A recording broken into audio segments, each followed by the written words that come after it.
കൊട്ടാരങ്ങളുണ്ടായിട്ട് കാര്യമില്ല, അവിടെ നമുക്ക് ഭഗവാനെ കിട്ടിക്കൊള്ളണമെന്നില്ല. ഭഗവാനെ കിട്ടണമെങ്കിൽ എന്ത് വേണം? ഭക്തി ഉണ്ടാവണം. ദുര്യോധനൻ ഭക്തിയോട് കൂടിയിട്ടല്ല, ഏതെങ്കിലും തരത്തിൽ ചതിക്കാൻ വേണ്ടിയിട്ടാണ് ശ്രീകൃഷ്ണനെ ആദരിച്ചത്. എന്നാൽ വിതുരൻ അങ്ങനെയല്ല, ഭക്തി പാരവശ്യമാണ് ശ്രീകൃഷ്ണനെ സ്വീകരിച്ചത്. അതുകൊണ്ട് വിതുരൻ്റെ വീട്ടിൽ പോയിട്ടാണ് കഴിഞ്ഞുകൂടിയത്, ആതിഥ്യം സ്വീകരിച്ചതെന്ന് നമുക്ക് ഭാരതത്തിൽ കാണാം. അതേപോലെ തന്നെയാണ് ഇവിടെ വിഭീഷണൻ.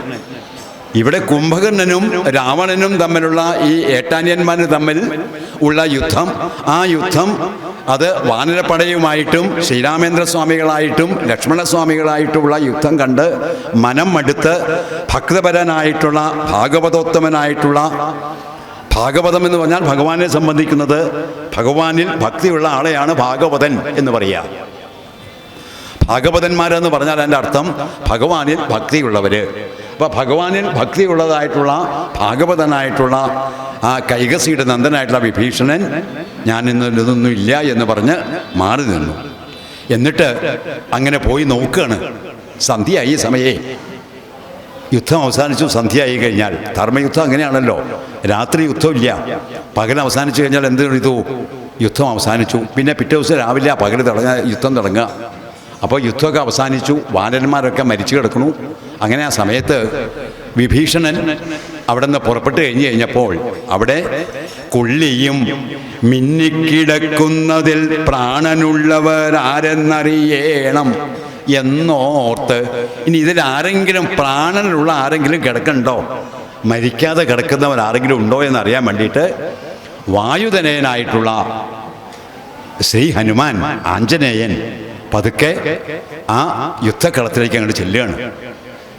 യുദ്ധക്കളത്തിലേക്ക് ചെന്നിട്ട് ഇന്ദ്രജിത്തിൻ്റെ ബ്രഹ്മാസ്ത്രമേറ്റ് പ്രാണൻ നശിക്കാതെ പ്രാണനോടുകൂടി ജീവിച്ചിരിക്കുന്ന ആരെങ്കിലും ഉണ്ടോ, ഈ കവിപൊങ്കവന്മാരിൽ ആരെങ്കിലും ഉണ്ടോ എന്ന് നോക്കി ഇരുട്ടിൻ്റെ സമയത്ത് ഒരു വെളിച്ചം കൊണ്ട് ഒരു പന്തം കൊളുത്തിക്കൊണ്ട് ആ പന്തത്തിൻ്റെ വെളിച്ചത്തിൽ നോക്കി നടക്കുന്ന ഒരു രംഗമൊന്ന് ആലോചിച്ച് നോക്കൂ മനസ്സിൽ. സകലവരും മരിച്ചു കിടക്കുന്നതായിട്ടുള്ള ഭാവത്തിൽ ഇനി ആരെങ്കിലും ജീവിച്ചിരിപ്പുണ്ടോ എന്നിങ്ങനെ അറിഞ്ഞ് വായുപുത്രൻ അതിനുള്ള സഹായത്തിനായിട്ട് ഒരാളുമില്ലാതെ ആരാണ് ഇനി എനിക്കിങ്ങനെ നോക്കാൻ വേണ്ടി സഹായത്തിന് ആരാണുള്ളത് എന്നുള്ളത് നോക്കുമ്പോഴാണ് ശാഖാമൃഗങ്ങൾ കിടക്കുന്നവർകളിൽ ചാകാതവതരിലെന്നാരു നോക്കുവാൻ ഏകാഗിയായി നടക്കുന്ന നേരത്ത്, ഏകാഗിയായിട്ട് ഇങ്ങനെ ആഞ്ജനേയൻ ഇങ്ങനെ നടക്കുകയാണ്. ആരെങ്കിലും ഉണ്ടോ ഇതിൽ? തൻ്റെ സഹോദരന്മാർ 63 കോടി വാനര സൈന്യങ്ങളാണേ, 63 കോടി വാനര സൈന്യങ്ങൾ. അതിൽ ശ്രേഷ്ഠനായിട്ടുള്ള വാനര യൂഥമുഖ്യം, വാനരയൂഥന്മാരിൽ മുഖ്യനായിട്ടുള്ളതായിട്ടുള്ള ശ്രീരാമൻ്റെ ദൂതനായിട്ടുള്ള ശ്രീ ഹനുമാൻ അല്ലേ, ആഞ്ജനേയ സ്വാമികൾ. ഈ ആഞ്ജനേയ സ്വാമികൾ എന്താ, നമ്മൾ ബുദ്ധിമതാം വരിഷ്ഠം 3 കഥാപാത്രങ്ങളെ ഈ ഔഷധാഹരണ യാത്ര എന്നുള്ള നമ്മുടെ ഈ ഒരു ചെറിയ കഥയിൽ 3 കഥാപാത്രങ്ങളിൽ രാമായണത്തിന് നമ്മളെ നല്ലോണം ഉറപ്പിക്കുന്നുണ്ട്. ഒന്ന് ഹനുമാൻ, മറ്റൊന്ന് ജാമ്പവാൻ, മറ്റൊന്ന് വിഭീഷണൻ. ഈ 3 കഥാപാത്രങ്ങളെ നമ്മളെ ഉറപ്പിക്കുകയാണ്. ഈ 3 കഥാപാത്രങ്ങൾ, ഈ 3 കഥകൾ, ഈ 3 ഭാവങ്ങൾ, ഇത് നമ്മുടെ മനസ്സിൻ്റെ ഭാവങ്ങളെ ഉറപ്പിക്കാൻ പറ്റുന്ന രീതിയിലേക്ക് ഈ 3 എണ്ണത്തിൻ്റെ ശ്രേഷ്ഠത നമ്മളെ വിളിച്ചതെന്നാണ് ഔഷധാഹരണ യാത്ര. ഔഷധം നേടിയിട്ടുള്ള യാത്രയാണ്. എന്തിനു വേണ്ടിയിട്ട്? ജീവനെ നിലനിർത്താൻ വേണ്ടിയിട്ടുള്ള ഔഷധം അല്ലേ, ചിന്നിച്ചെതിരിപ്പോയിട്ടുള്ള അവയവങ്ങളെ കൂട്ടിച്ചേർക്കാൻ വേണ്ടിയിട്ടുള്ള ഔഷധം, സന്ധീകരണം എന്നുള്ളത് അല്ലേ. പിന്നെ വിശല്യകരണം എന്നുള്ളത്, ശല്യങ്ങളെ മുഴുവൻ തീർക്കാനുള്ളത്. മൃതസഞ്ജീവനിയായിട്ടുള്ളത്, മരിച്ചതിനെ ജീവിക്കാനുള്ളത്. ഇങ്ങനെയുള്ള 4 ഔഷധങ്ങളെ തേടിയിട്ടുള്ള പുറപ്പാടാണ്. ഈ പുറപ്പാടിന് വേണ്ടി പുറപ്പെടുന്നവന് ശ്രേഷ്ഠരായിട്ടുള്ളവർക്ക് ഈ ഔഷധങ്ങളെ തേടി കണ്ടെത്താൻ കഴിയുള്ളൂ. അങ്ങനെയുള്ള ഔഷധങ്ങൾ കണ്ടെത്താൻ വേണ്ടിയിട്ട് ഇവരെ നമ്മൾ നോക്കുന്നുണ്ട്. അതുകൊണ്ട് ഇതിൽ ആരെങ്കിലും ഉണ്ടോ എന്ന് അങ്ങനെ അതേ തരത്തിൽ ഏതെങ്കിലും മരത്തിൽ തനിക്ക് സഹായമായിട്ട് ആരെങ്കിലും ഉണ്ടോ എന്നിങ്ങനെ ഏകാഗിയായിട്ട് ഈ ഭഗവാന്റെ ദൂതനായിട്ടുള്ള ശ്രീഹനുമാൻ നടക്കുന്ന നേരത്തോ പാഥോജസംഭവ നന്ദനൻ ജാമ്പവാൻ, പാഥോജസംഭവന്റെ നന്ദനനായിട്ടുള്ള ജാമ്പവാൻ, ബ്രഹ്മാവിൻ്റെ പുത്രനായിട്ടുള്ള ജാമ്പവാൻ, ജംബുദ്വീപിൽ ജനിച്ചത് കൊണ്ട് ജാമ്പവാൻ എന്ന് പേരിട്ടു. 7 ദ്വീപുകളാണ് ഉണ്ടായത്.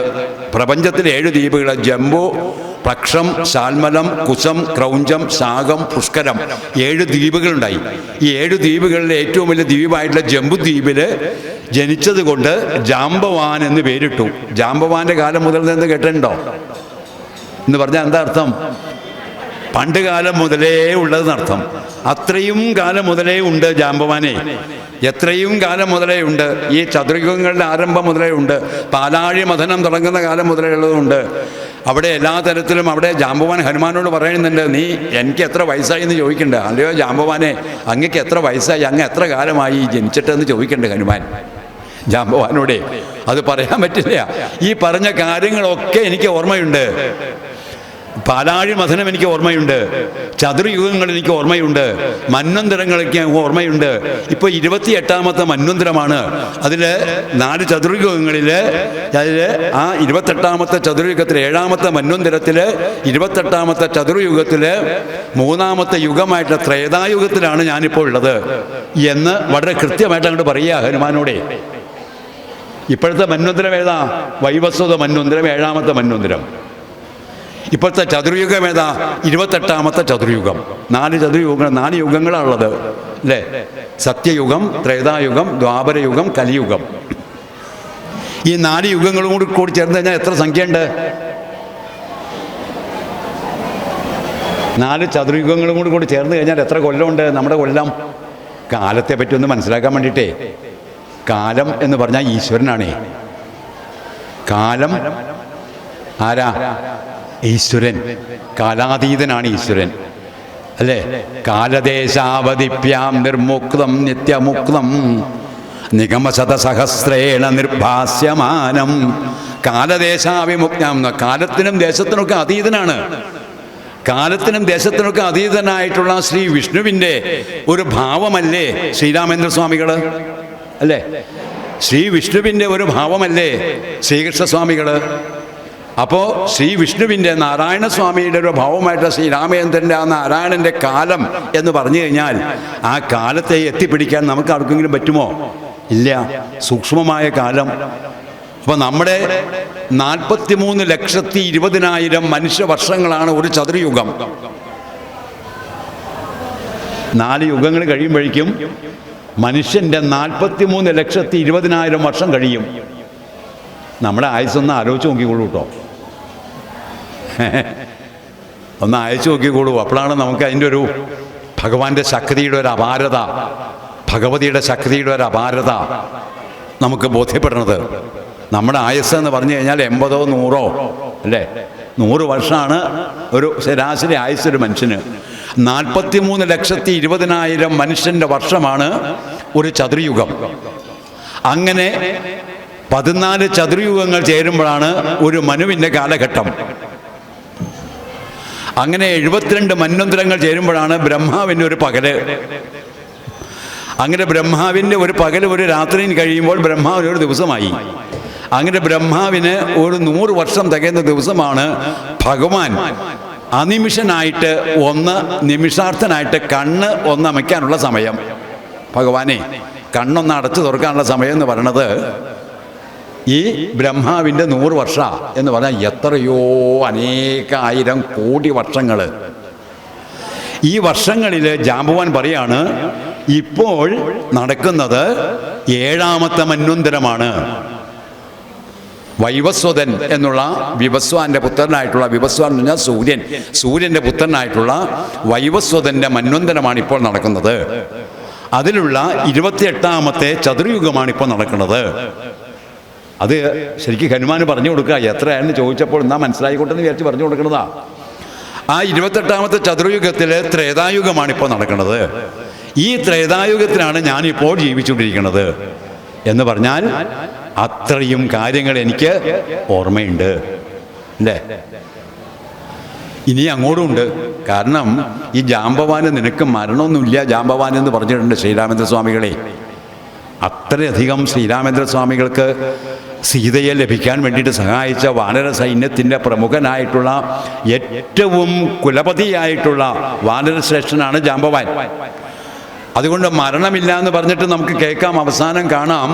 പിന്നെ ദ്വാപരയുഗത്തിൻ്റെ അവസാനം ഭഗവാൻ കൃഷ്ണനായിട്ട് അവതരിക്കുമ്പോൾ ഈ ജാമ്പവാന്റെ പുത്രിയായിട്ടുള്ള ജാമ്പവതിയെയാണ് കൃഷ്ണൻ വിവാഹം ചെയ്യുന്നത്, അല്ലേ? ഒരു രത്നമായിട്ട് ജാമ്പവാൻ പറഞ്ഞു, എൻ്റെ രത്നത്തെ സ്വീകരിക്കണമെന്ന് പറഞ്ഞ് ഈ ജാമ്പവാൻ തൻ്റെ പുത്രിയെ കൃഷ്ണന് കൊടുക്കുന്നുണ്ട്, ഭഗവാന് കൊടുക്കുന്നുണ്ട്. ഇത് നമുക്ക് കാണാം. ജാമ്പവാൻ ജീവിച്ചിരിക്കുന്നതായിട്ടുള്ള അത്ര ശ്രേഷ്ഠനായിട്ടുള്ള ജാമ്പവാൻ ഒരു കഥാപാത്രം.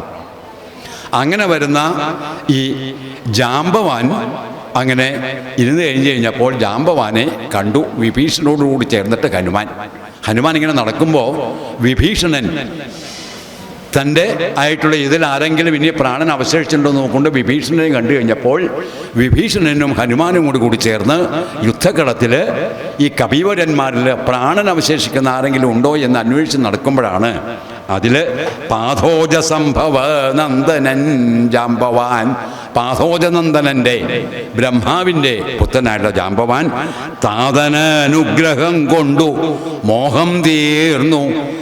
ഭഗവാന്റെ ആ ശ്രേഷ്ഠമായിട്ടുള്ള അംശം ഉള്ളിലുള്ളത് കൊണ്ടും അച്ഛൻ്റെ അനുഗ്രഹം കൊണ്ടും മോഹങ്ങളൊന്നും ഇല്ലാണ്ടായി. മോഹങ്ങളില്ലാണ്ടായി കഴിഞ്ഞാൽ പിന്നെ മനസ്സ് നിശ്ചലമായി, അല്ലേ? ഈ മോഹങ്ങൾ ആണല്ലോ നമ്മുടെ മനസ്സ്. മോഹങ്ങളൊന്നുമേമില്ലാതെ ഞാൻ, മോഹങ്ങളില്ലാണ്ടായി കഴിഞ്ഞാൽ പിന്നെ മനസ്സ് നിശ്ചലമായി. അപ്പോൾ മോഹങ്ങളൊക്കെ നീങ്ങി കണ്ണു മിഴിപ്പാനൂതാ ഞാനിരിക്കുമ്പോൾ കണ്ണ് മിഴിക്കാൻ പറ്റണില്ല. കാരണം എന്താ? യുദ്ധത്തിൽ രക്തം കൊണ്ട് കണ്ണും കൂടി കൂടിയിട്ട് നശിച്ചു പോകുന്ന രീതിയിലേക്ക് കണ്ണ് കാണാതെ ഇങ്ങനെ കിടക്കുന്ന സമയത്താണ് വിഭീഷണനും ഹനുമാനും കൂടിയിട്ട് യുദ്ധകളത്തിൽ വാനവപ്പടയെ അന്വേഷിച്ചുകൊണ്ട് വരുന്നതായിട്ടുള്ള ഭാഗത്തെ കണ്ടറിഞ്ഞത്. അപ്പോൾ കണ്ണു മിഴിച്ചൂടാരുതീരം കൊണ്ടു നിന്നുടെ വാക്കു കേട്ടുള്ളിൽ വിഭാതിമേ. വാക്ക് കേൾക്കാം എന്നുള്ള ഭാവത്തിൽ ഹേ രാക്ഷസരാജൻ വിഭീഷണൻ എന്നതു സാക്ഷാൽ പരമാർത്ഥം എന്നോട് ചൊല്ലുക. രാക്ഷസരാജനായിട്ടുള്ള വിഭീഷണനാണ് ഞാൻ, അതുകൊണ്ട് നീ എന്നോട് പരമാർത്ഥം ചൊല്ലുക എന്നിങ്ങനെ വിഭീഷണൻ ഒരു വാക്കങ്ങോട്ട് ചൊല്ലിക്കഴിഞ്ഞപ്പോൾ ജാമ്പവാന് മനസ്സിലായി ഇത് വിഭീഷണനാണ്. ഭക്തന്മാരുടെ സ്വരം കേട്ട് കഴിഞ്ഞാൽ കണ്ടോളണമെന്നൊന്നുമില്ല, കണ്ണ് കാണാൻ പറ്റണില്ല. ഭക്തനായിട്ടുള്ള വിഭീഷണൻ്റെ സ്വരം കേട്ട് രാക്ഷസരാജനായിട്ടുള്ള വിഭീഷണനാണ് ഞാൻ, എന്നോട് പരമാർത്ഥം ചൊല്ലുക നീ എന്നങ്ങോട്ട് പറഞ്ഞു കഴിഞ്ഞപ്പോൾ അപ്പോൾ ജാമ്പവാന് മനസ്സിലായി. അതുകൊണ്ട് തന്നെ ജാമ്പവാനോട് ചോദിച്ചു, ഇനി ആരെങ്കിലും പ്രാണനോട് കൂടിയിട്ട് കവിപുങ്കവന്മാരിൽ ആരെങ്കിലും ഉണ്ടോ? കാരണം സീതയെ വീണ്ടെടുക്കണമെങ്കിൽ ശ്രീരാമനെ സഹായിക്കാനുള്ള ഏക മാർഗം നമ്മളാണ്, അല്ലേ? വാനരശ്രേഷ്ഠന്മാരാണ്, ഇത്രയധികം കോടിക്കണക്കിനുള്ള വാനരശ്രേഷ്ഠന്മാരാണ്. ഈ കവിപുങ്കവന്മാരിൽ ഇനി ആരെങ്കിലും ബാക്കിയുണ്ടോ എന്ന് ചോദിച്ചപ്പോൾ മേഘനാദാസ്ത്രങ്ങളേറ്റോ മരിച്ചൊരു ശാഖാമൃഗങ്ങളിൽ നമ്മുടെ മാരുതി ജീവനോടെ പുനരെങ്ങാനുമുണ്ടെങ്കിൽ അവതെല്ലാം തിരയേണമിനിയടോ. ജാമ്പവാൻ തന്നെ പറഞ്ഞത് എന്താ? മേഘനാഥാസ്ത്രങ്ങളേറ്റു മരിച്ചൊരു ശാഖാമൃഗങ്ങളിൽ. മേഘനാഥൻ്റെ അസ്ത്രങ്ങളേറ്റ്, ഇന്ദ്രജിത്തിൻ്റെ അസ്ത്രങ്ങളേറ്റ് മരിച്ചതായിട്ടുള്ള കപീശ്വരന്മാരിൽ മാരുതി ജീവനോടെ പുനരെങ്ങാനും ഉണ്ടെങ്കിൽ ബാക്കിയുള്ളതിനെയൊക്കെ നമുക്ക് തിരയാം. മാരുതി ഉണ്ടോ? മാരുതിയെ കണ്ടിട്ടില്ലേ? ഹനുമാനെ കണ്ടിട്ടില്ല, കൂടെയുള്ള ഹനുമാനെ കണ്ടിട്ടില്ല. സ്വരം കൊണ്ട് വിഭീഷണനായെന്ന് മാത്രം, സ്വരം കേട്ടപ്പോൾ വിഭീഷണനായെന്ന് മാത്രം. അപ്പോൾ വിഭീഷണനോട് ചോദിക്കുകയാണ്, മാരുതി ജീവിച്ചിരിക്കണ്ടോ? ഹനുമാൻ ജീവിച്ചിരിക്കണ്ടോ? ഹനുമാൻ ജീവിച്ചിരിക്കണമെങ്കിൽ ഈ ശാഖാമൃഗങ്ങളിൽ ബാക്കിയുള്ളവരെയൊക്കെ നമുക്ക് തിരയാം. ഹനുമാൻ ജീവിച്ചിരിക്കുന്നില്ലെങ്കിലോ ആരെയും തിരയണ്ട. ഹനുമാൻ ജീവിച്ചിരിക്കണമെങ്കിൽ തിരയാം, ജീവിച്ചിരിക്കുന്നില്ലെങ്കിൽ തിരയണ്ട. ഇത് കേട്ടപ്പോഴാണ് ഇതെന്താണ്? രാമസൗമിത്ര സുഗ്രീവാംഗദാദികളാം ഏവരിലും വിശേഷിച്ചു നീ. രാമനും സൗമിത്രയും സുഗ്രീവനും അംഗദനും ശ്രേഷ്ഠന്മാരായിട്ടുള്ള ശ്രീരാമനെയും ലക്ഷ്മണനെയും അംഗദനെയും സുഗ്രീവനെയും ഒക്കെ അന്വേഷിക്കാതെ ഈ വാതാത്മജനോട് ഇങ്ങനെ ഒരു വാത്സല്യം ജീവിച്ചിരിക്കണ്ടെങ്കിൽ എന്ന് പറയാനുള്ള കാരണം എന്താണ് നീ എന്ന് ചോദിക്കാണ് വിഭീഷണൻ. മനസ്സിലായില്ലേ? അവിടെയാണ് ആഞ്ജനേയൻ്റെ ഒരു മഹത്വേ. ആദ്യം ചോദിക്കേണ്ടത് രാമൻ ജീവിച്ചിരിക്കുന്നുണ്ടോ അല്ലേ? ആദ്യം രാമനോട് ആ ആങ്കുലീയക കൊണ്ട് ചെന്നപ്പോൾ എന്താ പറഞ്ഞത്? ആ മോതിരം കൊണ്ട് ചെന്ന് കഴിഞ്ഞപ്പോൾ ഹനുമാൻ എന്താ പറഞ്ഞത്? ദൂതായിട്ട് കൊണ്ട് ചെന്ന് കഴിഞ്ഞപ്പോൾ അത്രയധികം മനസ്സ് കണ്ടു എന്നുള്ളൊരു വാക്ക്, സീതയെ കണ്ടെത്തി എന്നൊരു വാക്ക് കേൾക്കാൻ മനസ്സ് കൊതിച്ചിരിക്കുന്നത്. സീതയെ ഞാൻ കണ്ടു എന്നല്ല പറഞ്ഞത്. എന്താ പറഞ്ഞത്? കണ്ടു ഞാൻ സീതയെ കണ്ടു എന്ന് പറഞ്ഞാൽ അതിൻ്റെ അർത്ഥമായി അല്ലേ? അപ്പോൾ ആ കണ്ടു എന്നുള്ളതാണ് ആദ്യം കേൾക്കേണ്ടത്. സീതയെ എന്ന് പറഞ്ഞാൽ ഇനി കണ്ടില്ല എന്നിട്ടാണോ പറയണത്? വിശേഷിക്കണില്ല, അത് വേണ്ട എന്ന് വിചാരിച്ചിട്ടാ, ഒട്ടും മനസ്സിന് വേണ്ട എന്ന് വിചാരിച്ചിട്ടാണ്. അത്ര ശ്രേഷ്ഠനായിട്ട്, അതാണ് ബുദ്ധിമതമായിട്ടുള്ള ഈ ബുദ്ധി കൊടുത്തത് ആരാ? സൂര്യഭഗവാൻ കൊടുത്തതാണേ. ബുദ്ധിമതാം വരിഷ്ഠം അല്ലേ? ആ ഹനുമാന്റെ ജനനം എന്ന് പറഞ്ഞാൽ സാധാരണ പോലെയല്ല. ഔഷധാഹരണ യാത്രയിൽ ശ്രീ ഹനുമാന്റെ ജനനം, ഹനുമാന്റെ ജീവിതം എന്ന് പറഞ്ഞാൽ സാധാരണ ഒരു ജന്മമൊന്നുമല്ല. തനിക്ക് സമയമില്ല, തൻ്റെ ഒപ്പം ഇരിക്കാൻ ധാരാളം പേരുണ്ട് ശിഷ്യന്മാരായിട്ട് എന്ന് പറഞ്ഞ് സാക്ഷാൽ അർക്കൻ ശിഷ്യനായിട്ട് സ്വീകരിക്കാൻ പറ്റില്ല എന്ന് പറഞ്ഞു കഴിഞ്ഞപ്പോൾ ഹനുമാൻ പറഞ്ഞു, അങ്ങയുടെ മുമ്പിൽ അങ്ങയോട് തിരിഞ്ഞു നിന്ന് പിന്നോട്ട് നടന്ന് പുസ്തകം വായിച്ചുകൊണ്ട് ഞാൻ അങ്ങയുടെ ശിഷ്യത്വം സ്വീകരിക്കാമെന്ന് പറഞ്ഞ ആളാണ് ഹനുമാൻ. മനസ്സിലായില്ലേ? സൂര്യൻ്റെ മുമ്പിൽ സൂര്യനോട് തിരിഞ്ഞു നിന്ന് പിന്നോട്ട് നടന്നുകൊണ്ട് പുസ്തകവും വെച്ചുകൊണ്ട് ഗ്രന്ഥവും വെച്ചുകൊണ്ട് ഞാൻ 64 വിദ്യകളും സ്വീകരിച്ചോളാമെന്ന് പറഞ്ഞ് ശിഷ്യത്വം സ്വീകരിച്ച ആളാണ്. അതുകൊണ്ടാണ് ബുദ്ധിമതാം വരിഷ്ഠം. അതിനേക്കാൾ വലിയ ബുദ്ധി എന്താ ഉണ്ടാവുക? അത്രയുള്ള സൂര്യഭഗവാന്റേതായിട്ടുള്ള, സൂര്യനാണല്ലോ ഏറ്റവും വലിയ ബുദ്ധിയുടെ അല്ലേ? സൂര്യനാണല്ലോ മന്ത്രങ്ങൾ. സൂര്യമന്ത്രമായിട്ടുള്ള സകല തരത്തിലുള്ള മന്ത്രങ്ങളുടെയും ശ്രേഷ്ഠമായിട്ടുള്ള ഭാവത്തിൽ ഗായത്രി മന്ത്രം തന്നെ സൂര്യൻ്റെ മന്ത്രമാണ്. സൂര്യമന്ത്രമായിട്ടുള്ള സൂര്യമന്ത്രങ്ങൾ, സൂര്യൻ്റെ ഉപദേശങ്ങൾ മുഴുവൻ സൂര്യന് അഭിമുഖമായിട്ടിരുന്ന് മുഖത്തുനിന്ന് കണ്ണെടുക്കാതെ പുറകിലേക്ക് നടന്നുകൊണ്ട് ആ മന്ത്രങ്ങളിൽ കൂടി കൊണ്ട് ചെയ്ത ആളാണ് ശ്രീ ഹനുമാൻ. അതുകൊണ്ടാണ് ബുദ്ധിയായിട്ടുള്ളത്. അതുകൊണ്ട് പറയേണ്ടത് എന്താണ്, എങ്ങനെയാണ് പറയേണ്ടതെന്നുള്ളത് നല്ലോണം അറിയാം. അങ്ങനെയുള്ള ആ ഹനുമാൻ ജീവിച്ചിരിക്കുന്നുണ്ടെങ്കിൽ ബാക്കിയുള്ള ശാഖാമൃഗങ്ങളെയൊക്കെ നമുക്ക് തരയണം ഭഗവാനെ വിഭീഷണ. ഇനി അതില്ലെങ്കിൽ പിന്നെ തിരഞ്ഞിട്ട് ആവശ്യമില്ല. എങ്കിലോ കേൾക്ക നീ. വിഭീഷണൻ ചോദിച്ചു, എന്താ ഇത്ര വാത്സല്യം? എന്താ ഇത്ര വാത്സല്യം തോന്നാൻ കാരണം? അപ്പോൾ പറഞ്ഞതെന്താ? എങ്കിലോ കേൾക്ക നീ, മാരുതിയുണ്ടെങ്കിൽ സങ്കടമില്ല മറ്റാർക്കും അറിഞ്ഞാലും. മാരുതി ഉണ്ടെങ്കിൽ മറ്റാർക്കും സങ്കടമുണ്ടാവില്ല. മാരുതപുത്രൻ മരിച്ചിതെന്നാകിൽ മറ്റാരുമില്ലൊക്കെ മരിച്ചതീനൊക്കുമേ. മാരുതി ഉണ്ടെങ്കിൽ മരണമില്ല, മാരുതി ഇല്ലെങ്കിൽ മരണത്തിന് സമമാണ്. അപ്പം മാരുതി മരിച്ചു കഴിഞ്ഞാൽ, ശ്രീഹനുമാൻ മരിച്ചു കഴിഞ്ഞാൽ ഇല്ലെങ്കിൽ അത് മരണത്തിന് സമമാണ്. മാരുതി ജീവനോട് ഇരിക്കുന്നുണ്ടെങ്കിൽ ഒരാൾക്കും, മരിച്ചു കിടക്കുന്ന ഒരാളും മരിച്ചു എന്ന് പറയാൻ പറ്റില്ല. ആ മരണത്തിന് അതീതനാണ്, മരണാതീതനാണ്. ഈ മരണാതീതനാവാനുള്ള കാരണം എന്താ? 3 പേരുടെ കുട്ടികളാണ്, സാധാരണ കുട്ടിയൊന്നുമല്ല. ശ്രീ പരമശിവൻ്റെയും കേസരിയുടെയും അതേപോലെ തന്നെ മാരുതിയുടെയും പുത്രനാണ്. 3 അച്ഛന്മാരാ. സാധാരണ ജന്മമല്ല. ജാമ്പവാൻ നല്ലോണം അവിടെ നല്ലോണം പറഞ്ഞു കൊടുക്കണ്ടേ ജാമ്പവാൻ. ഈ ജാമ്പവാനോട് ചോദിക്കും, അത് നമുക്ക് കാണാം ഈ ഔഷധാഹരണ യാത്രയിൽ, എനിക്ക് എങ്ങനെയാ അങ്ങ് പറഞ്ഞ പോലെ ഈ ഔഷധമൊക്കെ കൊണ്ടുവരാൻ പറ്റുക? സന്ധ്യയായി കഴിഞ്ഞേ പിറ്റേ ദിവസം രാവിലെ എന്ത് തുടങ്ങും? പിറ്റേ ദിവസം രാവിലെ യുദ്ധം തുടങ്ങും. യുദ്ധം തുടങ്ങി കഴിഞ്ഞ് കഴിഞ്ഞാൽ മരിച്ചു കിടക്കുന്നവർക്ക് ജീവിച്ചില്ലെങ്കിൽ വേഗം രാവണൻ വന്ന് രാമരാവണ യുദ്ധം തുടങ്ങും. അതിനു മുമ്പ് നമുക്ക് ഇന്ദ്രജിത്തിനെ വധിക്കണം. ഇന്ദ്രജിത്തിനെ വധിക്കണമെങ്കിൽ അതിനു വേണ്ടിയിട്ട് ഈ കപീശ്വരന്മാരൊക്കെ വീണ്ടും പുറന്ന് എഴുന്നേൽക്കണം. അതിന് വേണ്ടിയിട്ട് അവർക്ക് ഔഷധം വേണം. ഈ ഔഷധം കൊണ്ടുവന്ന് ഇവരെയൊക്കെ പുനരുജ്ജീവിപ്പിക്കണം. ഇതിനൊക്കെ എത്ര സമയമുള്ളൂ? കുറച്ച് സമയമുള്ളൂ. 7.5 നാഴിക സമയമുള്ളൂ വെളുക്കാനേ. വെളുത്ത് കഴിഞ്ഞാൽ ആദ്യത്തിന് വന്നു കഴിഞ്ഞാൽ പിന്നെ ഇതിന് സമയമില്ല. യുദ്ധം തുടങ്ങുന്നതിന് മുമ്പ് ഇതൊക്കെ ചെയ്യണം. ഈ സമയം കൊണ്ട് ഇത് ചെയ്യാൻ പറ്റുമോ എന്ന് ഹനുമാൻ ഒരു സംശയം പ്രകടിപ്പിക്കുമ്പോൾ ശക്തി പകർന്നു കൊടുക്കുന്നുണ്ട് ജാംബവാൻ രാമായണത്തിൽ. മനസ്സിലായോ?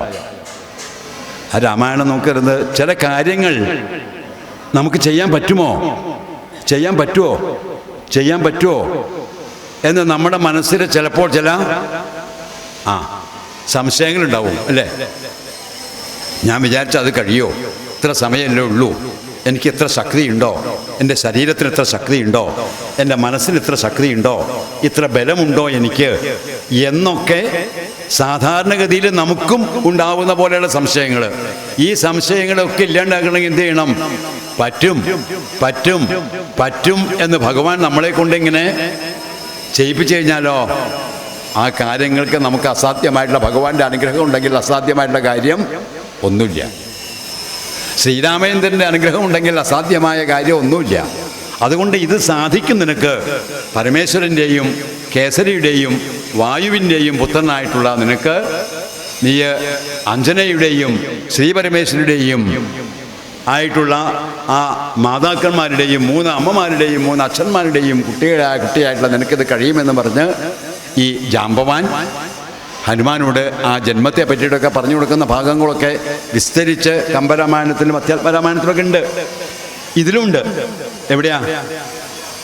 അധ്യാത്മരാമായണത്തിൽ ഏത് ഭാഗത്താണ് ഇത് വർണ്ണിക്കുന്നത്? അധ്യാത്മരാമായണത്തിൽ ഈ ഹനുമാന്റെ ഈ ചരിതം പറഞ്ഞു കേൾപ്പിക്കുന്നുണ്ട് ജാംബവാൻ. ഇതിനു മുമ്പ് യുദ്ധകാണ്ഡത്തിലൊന്നും അല്ല. എപ്പോഴാ? കിഷ്കിന്ധാകാണ്ഡത്തിൽ വർണ്ണിച്ച് കേൾപ്പിക്കുന്നുണ്ട്. സമുദ്രലംഘനത്തിലേക്ക് പോകുമ്പോഴേ എന്താ അങ്ങനെ മിണ്ടാണ്ടിരിക്കണത്? എന്താണ് സമുദ്രലംഘനത്തിന് വേണ്ടിയിട്ട് നിനക്കിങ്ങനെ മടിച്ചിരിക്കുന്നത്? ശക്തിയുണ്ടോ?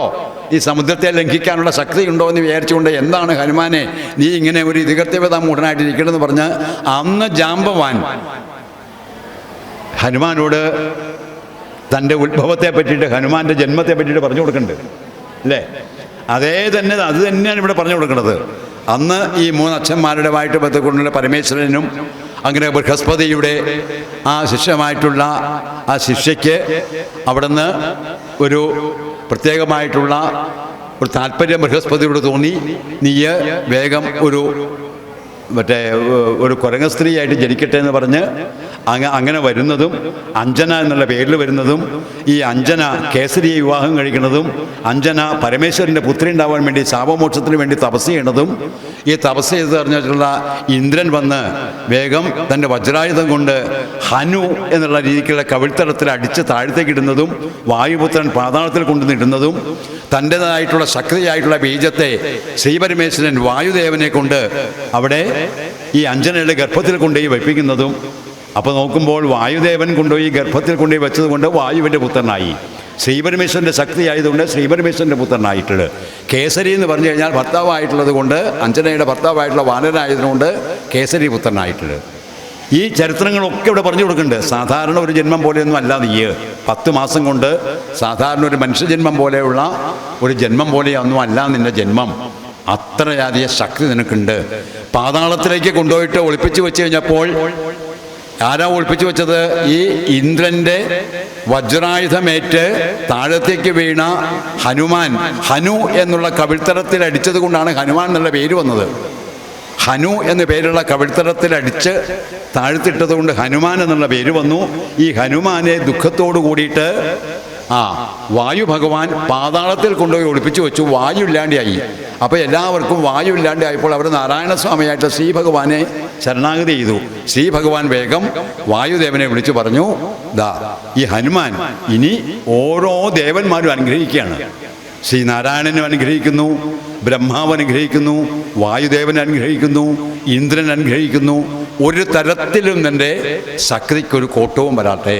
മനോജവം മാരുതതുല്യവേഗം ജിതേന്ദ്രിയം ബുദ്ധിമതാം വരിഷ്ഠം വാദാത്മജം വാനരയൂഥ മുഖ്യം എന്ന് പറയുന്നത് ഇതിൽ നിന്നാണ് അല്ലേ? മനോജവം, മനസ്സിന് ഇത്രയധികം വേഗത്തിൽ മനസ്സിനെ സഞ്ചരിപ്പിക്കാൻ കഴിയുന്ന ആള് അല്ലേ? മനസ്സിൻ്റെ സഞ്ചാരവും മനസ്സിൻ്റെ വേഗതയും കഴുകൻ്റെ രണ്ട് ചിറകുമുള്ള പോലെ ഇതാണ്. കഴുകൻ്റെ ചിറകും മനസ്സിൻ്റെ വേഗതയും ഉള്ള പോലെ വന്നു കഴിഞ്ഞാൽ നിനക്കിപ്പോൾ ഈ മലയെടുത്തുകൊണ്ട് വരാൻ എന്താ ബുദ്ധിമുട്ട്? എന്ത് ബുദ്ധിമുട്ടാണുള്ളത്? ആ ഔഷധം കൊണ്ടുവരാൻ ഇത്ര ദൂരം യാത്ര ചെയ്യാൻ എന്താ ബുദ്ധിമുട്ട്?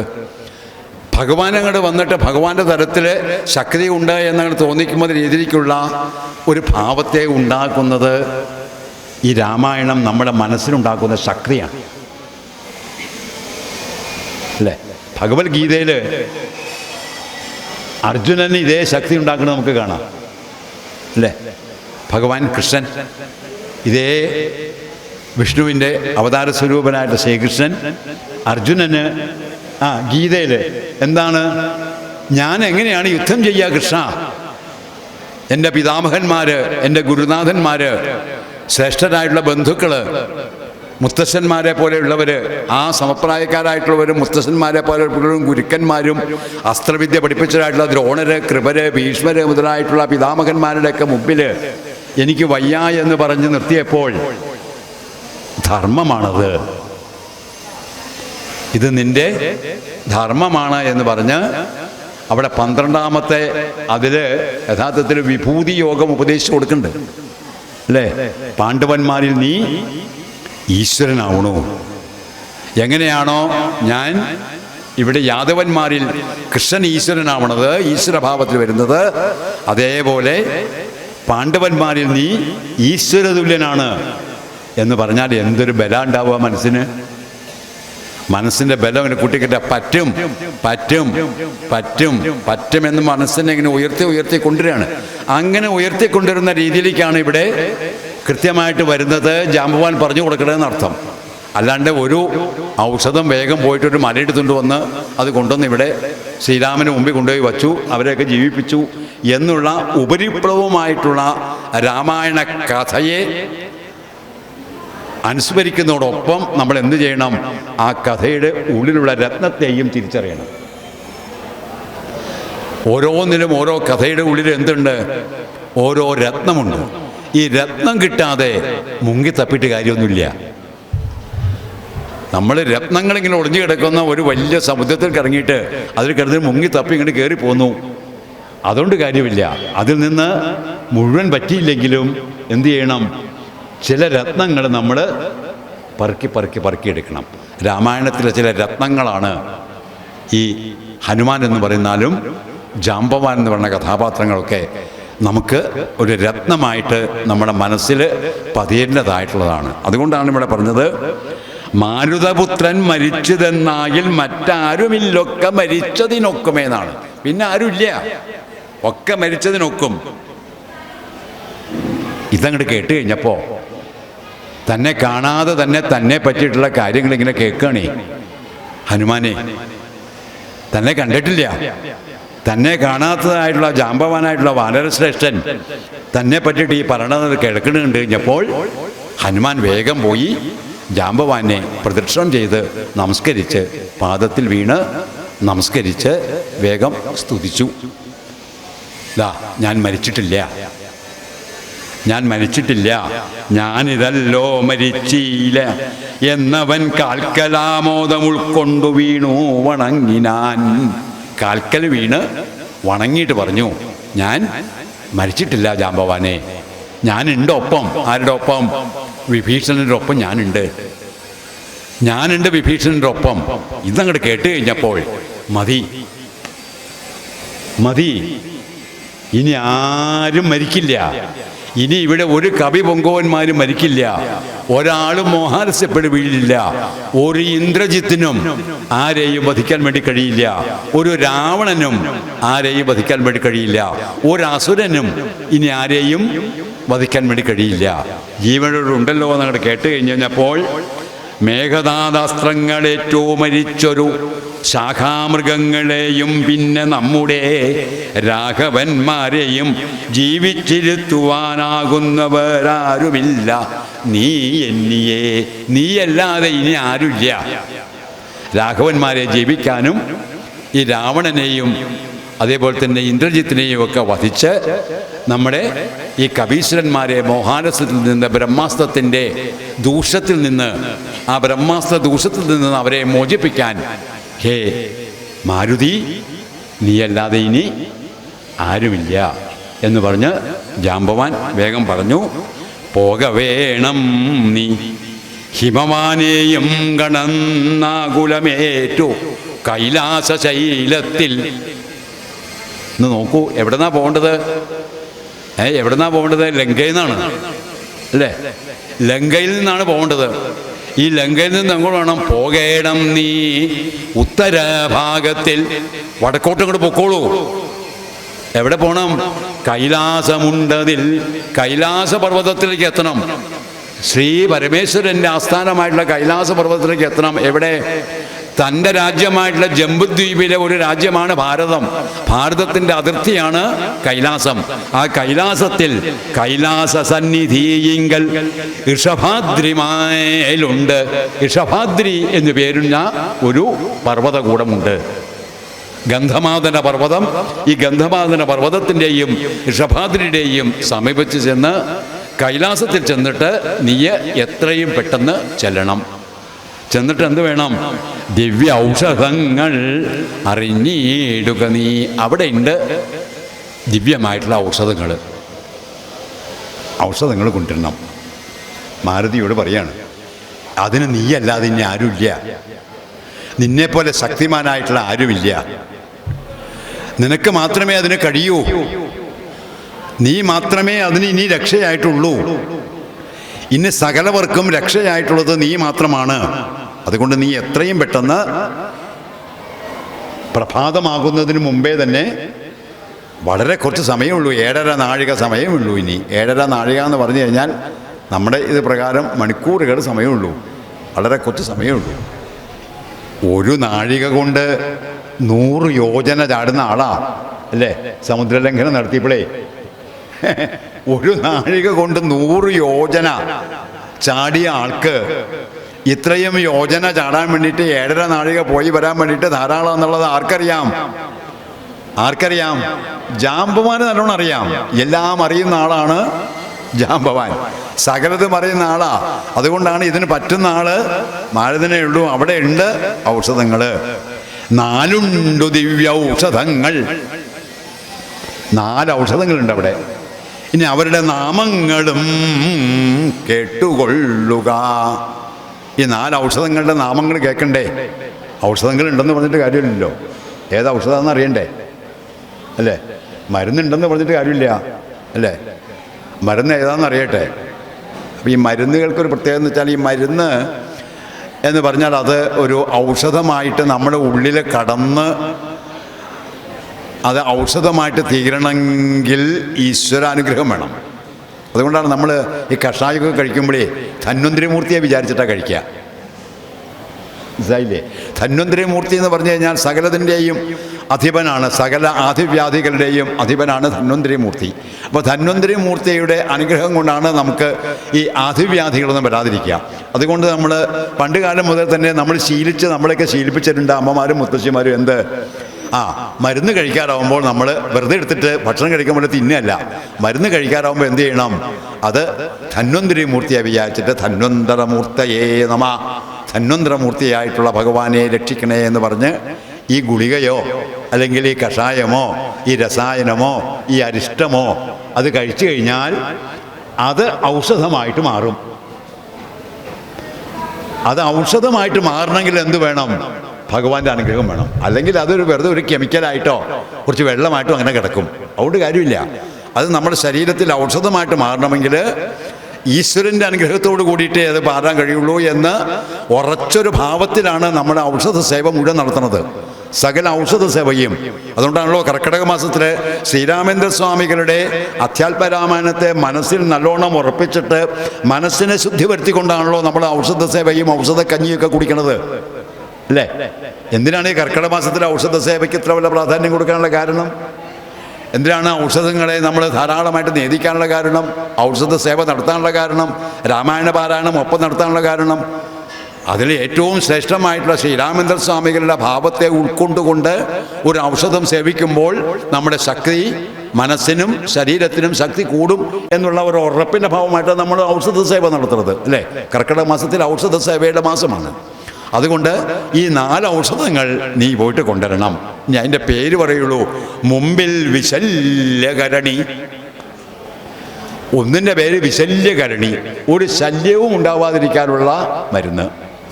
ഒരു ശല്യങ്ങളും ഉണ്ടാവാതിരിക്കാനുള്ള മരണമാണ് വിശല്യകരണി. പിമ്പു സന്ധാനകരണി, വിശല്യകരണി, സന്ധാനകരണി, സുവർണകരണി, മൃതസഞ്ജീവനി. സുവർണകരണി, സന്ധാനകരണി, പിന്നെ വിശല്യകരണി, മൃതസഞ്ജീവനി. 4 സന്ധാനകരണി എന്ന് പറഞ്ഞാൽ ഛേദിക്കപ്പെട്ടു പോയിട്ടുള്ള അവയവങ്ങളെ മുഴുവൻ കൂട്ടിച്ചേർക്കാനുള്ളതായിട്ടുള്ള മരുന്ന്, ശല്യങ്ങളെ മുഴുവൻ ഇല്ലാതാക്കാനുള്ള മരുന്ന്, സകലതിനെയും സുവർണമാക്കിയിട്ട് അതിനെ ഛേദസ് നൽകാനുള്ള മരുന്ന്, മരിച്ചവരെ ജീവിപ്പിക്കാനുള്ള മരുന്ന്. 4 ഔഷധങ്ങളാണ്. ഇനി പ്രാണൻ പോയവരെ പ്രാണൻ തിരിച്ചു നൽകാൻ വേണ്ടിയിട്ട് മൃതസഞ്ജീവനി. ഛേദസ് അറ്റവർക്കാണെന്നുണ്ടെങ്കിൽ, ഛേദസ് നശിക്കാരായവർക്കുണ്ടെങ്കിൽ അവർക്ക് ഛേദസ് പുനരുജ്ജീവിപ്പിക്കാൻ വേണ്ടിയിട്ട് സുവർണകരണി. ഇന്ദ്രിയങ്ങളൊക്കെ വിട്ടുപോയിട്ടുണ്ടെങ്കിൽ അതിനെയൊക്കെ സന്ധിപ്പിക്കാൻ വേണ്ടിയിട്ട് സന്ധാനകരണി. ശല്യങ്ങൾ എന്തെങ്കിലും ഉണ്ടായിട്ടെങ്കിൽ അതിനെയൊക്കെ നശിപ്പിക്കാൻ വേണ്ടി വിശല്യകരണി. ഇത് 4 അല്ലേ നമുക്കുണ്ടാവുന്ന ഭാവങ്ങൾ, അല്ലേ നമുക്കുണ്ടാവുന്നത്? അപ്പം നമ്മുടെ ശരീരത്തിൽ നടക്കേണ്ട ഔഷധങ്ങളും ഇത് തന്നെയാണ് വേണ്ടത്. വിശല്യകരണിയും സന്ധാനകരണിയും സുവർണകരണിയും മൃതസഞ്ജീവനിയും. ഈ മൃതസഞ്ജീവൻ എന്നൊക്കെ പറഞ്ഞു കഴിഞ്ഞാൽ മൃതസഞ്ജീവനി മന്ത്രം, അല്ലേ? നമ്മളതിനെ മന്ത്രമായിട്ട് ഉപാസിക്കണമെന്ന് മാത്രമേ ഉള്ളൂ. നമ്മളതിനെ എന്തായിട്ട്, അതൊരു ഔഷധമായിട്ട് മാത്രമല്ല, അതിനെ എന്തായിട്ട് വരുന്നു? മൃതസഞ്ജീവനി എന്നുള്ള മന്ത്രം, അല്ലേ? മൃതസഞ്ജീവനി മന്ത്രത്തെ നമ്മളതിനെ മൃത്യുഞ്ജയൻ, മൃത്യുവിനെ ജയിക്കുന്നവൻ എന്നാക്കി മാറ്റി മൃത്യുഞ്ജയ മന്ത്രം എന്നുള്ള ഭാവത്തിലേക്കാക്കി ആ മന്ത്രത്തെ ഉപാസിച്ചുകൊണ്ട് മൃത്യുഞ്ജയ മന്ത്രത്തിൽ കൂടി നമ്മൾ ചെല്ലുന്നു എന്ന് മാത്രമേ ഉള്ളൂ, വേറെ ഒന്നുമില്ല. അപ്പം മൃതസഞ്ജീവനി മന്ത്രം കൊണ്ടും വിശല്യകരണി കൊണ്ടും സന്ധാനകരണി കൊണ്ടും സുവർണകരണി എന്ന് പറഞ്ഞ 4 ഔഷധങ്ങൾ എവിടെയുണ്ട്? ഋഷഭാദ്രിയിലുണ്ട്. അവിടെ 2 മേര് ശൃംഗങ്ങളെ കാണാം. ആ ശൃംഗങ്ങളുടെ നടുവിൽ ഈ 4 ഔഷധങ്ങൾ വളർന്നു നിൽക്കുന്നുണ്ട്. ഈ ഔഷധങ്ങളെ പറിച്ചു കൊണ്ടുവരണം നീ. ആവൂ, എന്തൊരു ദൂതാ പറഞ്ഞു കൊടുക്കണേ. ഈ ഹനുമാൻ ഈ ദൂത് പറഞ്ഞു കൊടുക്കാന്നുള്ളല്ലേ പറഞ്ഞാൽ ഹനുമാൻ ദൂത് എന്ന് പറഞ്ഞൊരു ഭാവം തന്നെ ഉണ്ട്, അല്ലേ? ഹനുമാൻ്റെ ദൂതാണ്. സകലതും ഹനുമാൻ ദൂതനായിട്ടാണ് പോണതേ. എല്ലാത്തിനും ഒരു ദൂതനായിട്ടിങ്ങനെ ഭഗവാനിലേക്ക് എത്തിക്കാൻ വേണ്ടിയിട്ട് ദൂതൻ. ഈ ദൂതൻ എന്നുള്ള ഭാവം എന്ന് പറഞ്ഞാൽ ഇപ്പോൾ നാരദനെ കാണാം നമുക്ക്. നാരദൻ അങ്ങനെയാ, ഭഗവാനിലേക്ക് എത്താൻ വേണ്ടിയിട്ട് ചെന്ന് കഴിഞ്ഞാൽ വന്നോളൂ ഞാൻ എത്തിക്കാം ദൂതനായിട്ട് വരും. ധ്രുവകുമാരൻ ഓം നമോ ഭഗവതേ വാസുദേവായ, ഓം നമോ ഭഗവതേ വാസുദേവായ, ഓം നമോ ഭഗവതേ വാസുദേവായ ദ്വാദശാക്ഷരി മന്ത്രം കൊണ്ട് ഭഗവാനെ സ്തുതിച്ചപ്പോൾ അങ്ങോട്ട് വന്നോളൂ, വേഗം പൊക്കോളൂ, മധുവനത്തിൽ പൊക്കോളൂ. മധുവനത്തിൽ പോയിട്ട് യമുനയിൽ കുളിച്ചിട്ട് ഈ മന്ത്രം ചൊല്ലി പീതാംബരം കരവിരാജിത ശംഖചക്രകൗമോദകീ സരസിജം കരുണാസമുദ്രം രാധാസഹായം അതിസുന്ദരമന്ദഹാസം വാതാലയേശം. അതിസുന്ദര മന്ദഹാസമായിട്ടുള്ള വാതാലയേശനായിട്ടുള്ള ശ്രീ ഗുരുവായൂരപ്പൻ്റെ രൂപം മനസ്സിൽ ധ്യാനിച്ചുകൊണ്ട് ഈ ദ്വാദശാക്ഷരി മന്ത്രം ജപിച്ചോളൂ എന്ന് പറഞ്ഞ 5 വയസ്സായിട്ടുള്ള കുമാരനെ ആരുടെ അടുത്തേക്ക് കൊണ്ടുവന്നു? ഭഗവാന്റെ അടുത്തേക്ക് കൊണ്ടുവന്നു. ആര്? നാരദൻ. എന്തുപയോഗിച്ചുകൊണ്ട്? ഒരു സൂത്രം ഉപയോഗിച്ചുകൊണ്ടാ. ഒരു സൂത്രം കൊണ്ട് നടക്കുകയാണേ. സൂത്രം എന്ന് പറഞ്ഞാൽ അർത്ഥം ചരട് എന്നർത്ഥം. സംസ്കൃതത്തിൽ സൂത്രം എന്ന് പറഞ്ഞാൽ ചരട് എന്നാ. ഒരു ചരടും കൊണ്ട് നടക്കുക, ചരട് കൈ പിടിച്ചിട്ട് നടക്കുക. ഭഗവാനിലേക്ക് അടുക്കാനായിട്ട് ആരെങ്കിലും ഇങ്ങനെ നാമം ചൊല്ലിക്കൊണ്ട് വരികയാണെങ്കിൽ ആ ചരടുകൊണ്ട് പിടിച്ച് ഇവിടെ അടുപ്പിക്കും. ഭക്തി സൂത്രം എന്ന് പറഞ്ഞൊരു പുസ്തകം തന്നെ എഴുതിയിട്ടുണ്ട് നാരദൻ. ഭക്തി സൂത്രം, ഭക്തിയാകുന്ന ചരട്, അല്ലേ? ഭക്തിയാകുന്ന ചരട് കൊണ്ട് ആരെയും നമുക്ക് കെട്ടിയിടാം, അല്ലേ? യശോദാമ്മ കണ്ണനെ ഉരൽമ കെട്ടിയിട്ടത് സാധാരണ കയറുകൊണ്ടല്ല, ഭക്തിയാകുന്ന സ്നേഹമാകുന്ന ഒരു കയറ് കൊണ്ടും ചരട് കൊണ്ടും കെട്ടിയിട്ടത്, സാധാരണ കയറുകൊണ്ടല്ല. ഭക്തിയാകുന്ന ചരട് കൊണ്ട് കെട്ടിയിടാം. ഇത് നല്ലോണം അറിയാവുന്ന ജാമ്പവാൻ പറയാണ്, നീ ശ്രീരാമചന്ദ്രൻ്റെ ഭക്തനായിട്ടുള്ള മനസ്സിൻ്റെ ഹൃദയം തുറന്നങ്ങോട്ട് നോക്കിക്കഴിഞ്ഞാൽ അവിടെ ആരേ ഉള്ളൂ? പരമാത്മാവായിട്ടുള്ള ശ്രീരാമേന്ദ്രസ്വാമികളെ ഉള്ളൂ. സീതാദേവി സമേതനായിട്ടിരിക്കുന്ന ശ്രീരാമേന്ദ്രസ്വാമികളല്ലാതെ ഒന്നും തന്നെ ചിത്തത്തിലില്ല എന്ന് ഉറപ്പിച്ചതായിട്ടുള്ള ജാമ്പവാൻ പറയാണ്, നീ പോയിട്ട് ഈ 4 ഔഷധങ്ങളും പോയിട്ട് കൊണ്ടുവരണം. അപ്പോൾ ചോദിക്കും, 2 ശൃംഖങ്ങൾ ഉയർന്നു കാണാം, അവ രണ്ടിനും മധ്യേ മരുന്നുകൾ നിൽപ്പതും. അപ്പോൾ പണ്ട് ഈ മരുന്നുകൾ കൊടുത്തതെന്ന് വെച്ച് കഴിഞ്ഞാൽ, പണ്ട് കൂടുതൽ ശക്തി ഉണ്ടാവാൻ വേണ്ടിയിട്ട് ഈ വജ്രായുധം കൊണ്ട് താഴത്തേക്ക് വീണ് കഴിഞ്ഞപ്പോൾ ഹരിവിരിഞ്ചന്മാർ ശ്രീനാരായണനും ബ്രഹ്മദേവനും അവസാനം 2 വിത്തുകൾ നൽകി. ഈ 2 വിത്തുകളെ കൊണ്ടുപോയി ഋഷഭാദ്രയിൽ കൊണ്ടുപോയി കുഴിച്ചിട്ടു. അതിൽ ആ പാലാഴിയിലെ ജലത്തെ കൊണ്ടുവന്നിട്ട് അഴിയിലെ ജലം കൊണ്ടുവന്ന് അത് നട്ടു വളർത്തി അതിൽ നിന്നുണ്ടായുള്ള 4 വൃക്ഷങ്ങളാണെന്നാണ് പറയണത്. അതായത് 2 വിത്ത് കൊടുത്തത് ശ്രീഹരി, 2 വിത്ത് കൊടുത്തത് വിരിഞ്ചൻ ബ്രഹ്മാവ്. 2 വിത്ത് കൊടുത്തു. ശ്രീഹരിയായിട്ടുള്ള ഭഗവാനും 2 വിത്ത് കൊടുത്തു. ഈ 4 വിത്തുകളെ ഋഷഭാദ്രിയിൽ കൊണ്ടുപോയിട്ട് നട്ട് പാലാഴിയിലെ ജലം കൊണ്ട് വളർത്തിയെടുത്തതായിട്ടുള്ള 4 ഔഷധ സസ്യങ്ങളാണ് ഈ 4 സസ്യങ്ങൾ എന്നാണ് പറയുന്നത്, വാൽമീകി രാമായണത്തിൽ പറയണത്. അങ്ങനെയുള്ള ഈ 4 സസ്യങ്ങളെ നീ അവിടുന്ന് വേഗം കൊണ്ടുവരണം. മാത്രമല്ല, ഹേ ഹനുമാനെ, വേദസ്വരൂപങ്ങളെന്നും അറിയുക നീ. വേദസ്വരൂപങ്ങളാണിത്. ഈ 4 മരുന്നുകൾ വേദസ്വരൂപങ്ങളാണ്. 4 വേദങ്ങളാണ്. ഋഗ്, യജുസ്, സാമം, അഥർവം. ഈ 4 വേദങ്ങളാണ് മരുന്നുകൾ. വേദം എന്നുള്ള വാക്കിൻ്റെ അർത്ഥം അറിവ് എന്നാണ്. വേദം എന്ന് പറഞ്ഞാൽ അറിവ്. അപ്പോൾ വേദത്തിൽ പറയുന്ന കാര്യങ്ങളൊക്കെ തന്നെ അറിവാണ്. നീ കുറച്ച് പഠിക്കുക. നിങ്ങളൊക്കെ പഠിച്ചുകൊണ്ടിരിക്കുന്ന അമ്മമാരായതുകൊണ്ട് ഈ രാമായണ തത്വവും ഭാഗവത തത്വവും ഒക്കെ ഇങ്ങനെ എല്ലാ ആഴ്ചയിലും വന്ന് എല്ലാ ദിവസവും വന്ന് ഉപാസനയായിട്ട് ജീവിതത്തിലെ ഭാഗമായിട്ട് ആചാര്യനിൽ നിന്ന്, മുരളിമാഷിൽ നിന്ന് അത് കേട്ട തത്വം പഠിപ്പിക്കുന്ന ആളായതുകൊണ്ട് പറയാം, ഈ തത്വങ്ങൾ, ഈ വേദതത്വങ്ങളിൽ പറയുന്നതൊക്കെ ഒരേ തത്വങ്ങളാണ്. വേദങ്ങൾ 4ആയിട്ടൊക്കെ പറയുന്നുണ്ട്. വ്യാസൻ വേദത്തെ 4 ആക്കിയെന്ന് മാത്രമേ ഉള്ളൂ, വേദവ്യാസനായെന്ന് മാത്രം. വേദങ്ങളിൽ പറയുന്ന അതൊക്കെ ഒന്നാണ്. വേദത്തിലെ ശ്രുതികളാണ് വാനരന്മാർ എന്നാണ് പറയണേ. വേദത്തിലെ ശ്രുതികളാണ് രാമായണത്തിലെ വാനരന്മാരെന്നാണ്. അനേകം ശ്രുതികൾ, കോടിക്കണക്കിന് ശ്രുതികളുണ്ട്. ശ്രുതികൾ എന്ന് പറഞ്ഞാൽ ഓരോരോ മന്ത്രങ്ങൾ. ആ ഓരോരോ മന്ത്രങ്ങളുണ്ട്. അനേകം മന്ത്രങ്ങളായിട്ടുള്ള ശ്രുതികളെ കൊണ്ട് ആയിട്ടുള്ള വേദങ്ങൾ, ഈ 4 വേദങ്ങളാണ്. ഈ മന്ത്രങ്ങളാണ്, സ്തോത്രങ്ങളാണ്, ഗീതങ്ങളാണ്, നാമങ്ങളാണ്, കീർത്തനങ്ങളാണ് ഔഷധം. മനസ്സിലായോ? ഈ 4 ഔഷധം കൊണ്ടുവരാൻ പറഞ്ഞ അർത്ഥം, ഇത് 4 വേദങ്ങളാണെന്ന് പറഞ്ഞാൽ അർത്ഥം എന്താണ്? ഈ നാമങ്ങൾ ചെല്ലുക. ശ്രീരാമ രാമ രാമ, ശ്രീരാമ രാമ രാമ, ശ്രീരാമചന്ദ്ര ജയ, ശ്രീരാമഭദ്ര ജയ, ശ്രീരാമ രാമ രാമ, സീതാഭിരാമ രാമ, ശ്രീരാമ രാമ രാമ, ലോകാഭിരാമ ജയ എന്ന് പറഞ്ഞിട്ട് തുടങ്ങണില്ലേ? എന്ന് പറഞ്ഞാൽ ഈ മന്ത്രങ്ങൾ ആണ് യഥാർത്ഥത്തിൽ വേദത്തിൻ്റെ പൊരുൾ എന്ന് പറയുന്നത്. ഈ മന്ത്രങ്ങളെ എന്നും ചൊല്ലിക്കഴിഞ്ഞാൽ ഈ ഔഷധങ്ങൾക്ക് തുല്യമാണ് ഹനുമാനെ. അതുകൊണ്ട് ഇത് വേദങ്ങളുടെ രൂപമാണ് എന്നറിയുക. ഒക്കെ വേദങ്ങളിലൊക്കെ പറയുന്നത് അല്ലേ? അഹം ബ്രഹ്മാസ്മി എന്ന് യജുർവേദത്തിൽ പറയുന്നുണ്ട്. ഞാൻ ബ്രഹ്മമാകുന്നു. ഇനി അത് സാമവേദത്തിൽ വന്ന് നോക്കിയാലോ, പേര് മാറിയെന്ന് മാത്രമേ. തത്വമസി എന്ന് സാമവേദത്തിൽ പറയുന്നുണ്ട്. ശബരിമലയിൽ ചെന്ന് കഴിഞ്ഞാൽ ആദ്യം കാണാം തത്വമസി എന്ന് എഴുതി വെച്ചേക്കണ കാണാം. തത്വമസി സാമവേദത്തിലെ ഒരു വാക്കാണ്. അത് നീയാകുന്നു എന്ന് പറഞ്ഞാൽ ഞാൻ നീ തന്നെയാകുന്നു. മനസ്സിലായോ? ഞാൻ നീ തന്നെയാകുന്നു എന്ന് പറഞ്ഞാൽ എന്താ? നമ്മൾ രണ്ടുപേരും ഒന്ന് തന്നെയാണ്. അതുകൊണ്ടല്ലേ മാലയിട്ട് കഴിഞ്ഞാൽ നമ്മൾ അവരെ എന്താ വിളിക്കുന്നത്? അയ്യപ്പ എന്ന് വിളിക്കണത് അല്ലേ? മാലയിട്ട് കഴിഞ്ഞാൽ അയ്യപ്പ എന്ന് വിളിക്കാൻ കാരണം എന്താ? മാലയിട്ട് വ്രതം നോക്കിക്കഴിഞ്ഞാൽ ഭഗവാനും ആ ഭക്തനും പിന്നെ ഒന്നാണ്. തത്വമസി, അഹം ബ്രഹ്മാസ്മി, പ്രജ്ഞേയം ബ്രഹ്മ എന്നൊക്കെ വേദങ്ങളിൽ ഓരോരോ വാക്യങ്ങളായിട്ട് കൊടുത്തിരിക്കുന്നതൊക്കെ ഒന്ന് തന്നെയാണ്. അത് മുഴുവൻ നാമങ്ങളാണ്, അറിവുകളാണ്, ഓരോരോ ശ്രുതികളാണ്. ആ ശ്രുതികളെ മുഴുവൻ അറിയുന്ന രീതിക്ക് സംഗ്രഹിച്ചിരിക്കുന്നതായിട്ടുള്ള ഈ ശ്രുതികളാണ് നമുക്ക് വിശല്യകരണിയായിട്ടും സന്ധാനകരണിയായിട്ടും സുവർണകരണിയായിട്ടും മൃതസഞ്ജീവനിയായിട്ടും നമ്മുടെ ഉള്ളിൽ പ്രവേശിക്കുന്നതായിട്ടുള്ള നമുക്ക് ഊർജം നൽകുന്നത് ഈ ഔഷധങ്ങളാണ് എന്ന് ജാമ്പവാൻ ഈ തത്വത്തെ പറഞ്ഞു കൊടുക്കുകയാണ്.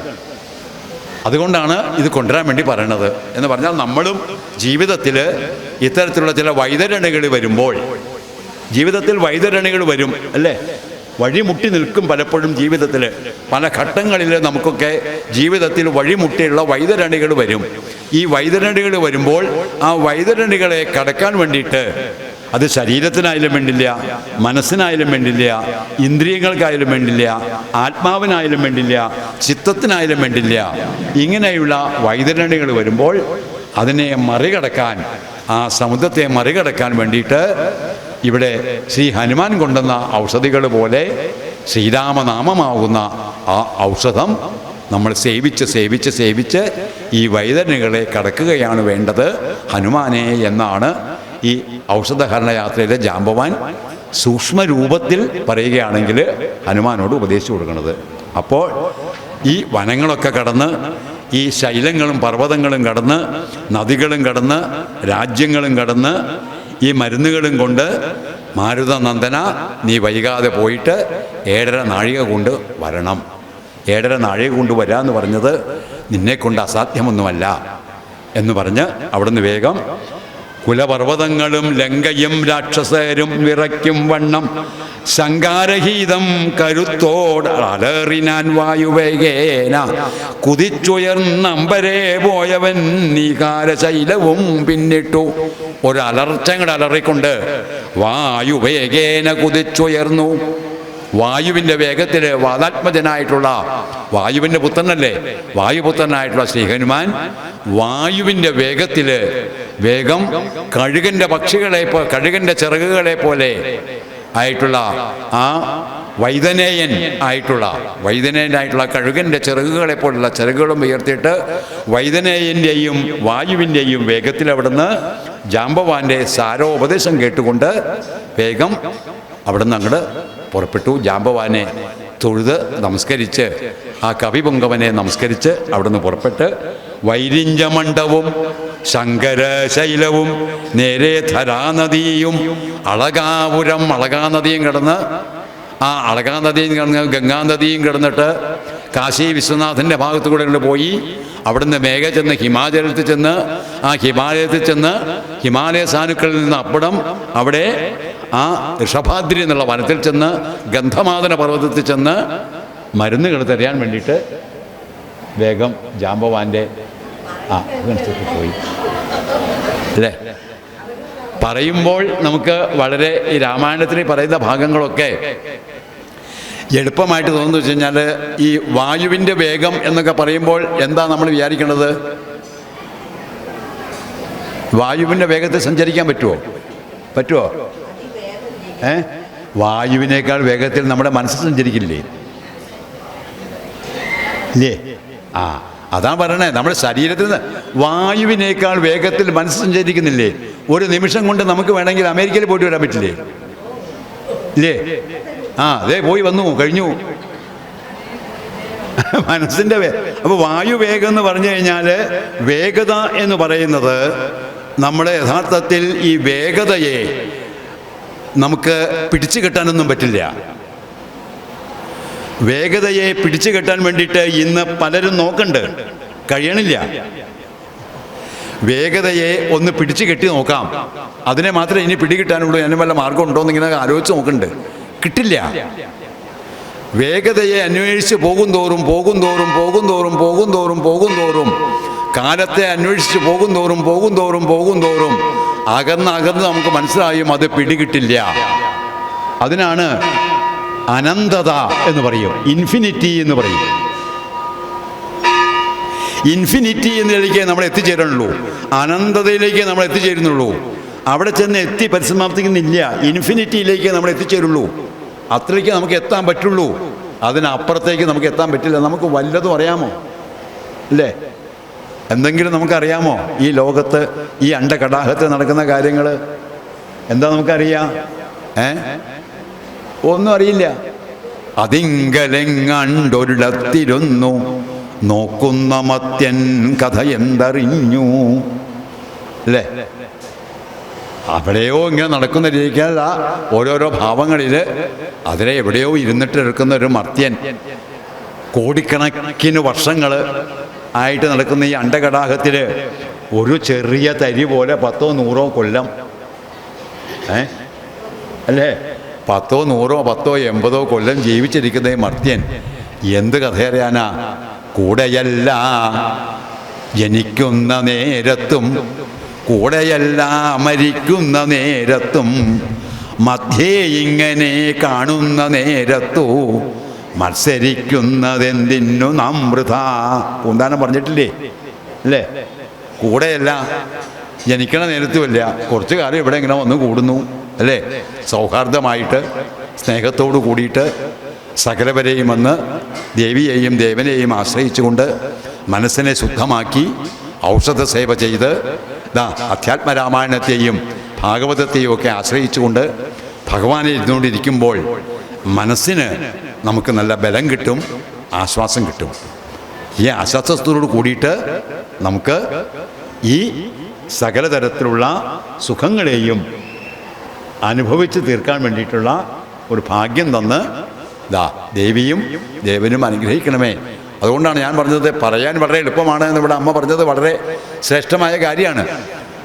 ഇതിൽ പറയുന്ന കാര്യങ്ങളൊക്കെ നമുക്ക് പറയാൻ വളരെ എളുപ്പമാണ്, പക്ഷേ ചെയ്യണമെങ്കിൽ കുറച്ച് പ്രയാസമാണ്, അല്ലേ? ചെയ്യണമെങ്കിൽ കുറച്ച് പ്രയാസമാണ്. ഇപ്പോൾ ഞാൻ നല്ലൊരു ഉദാഹരണം പറഞ്ഞുതരാം. ഒരു വ്രതം നോക്കണം,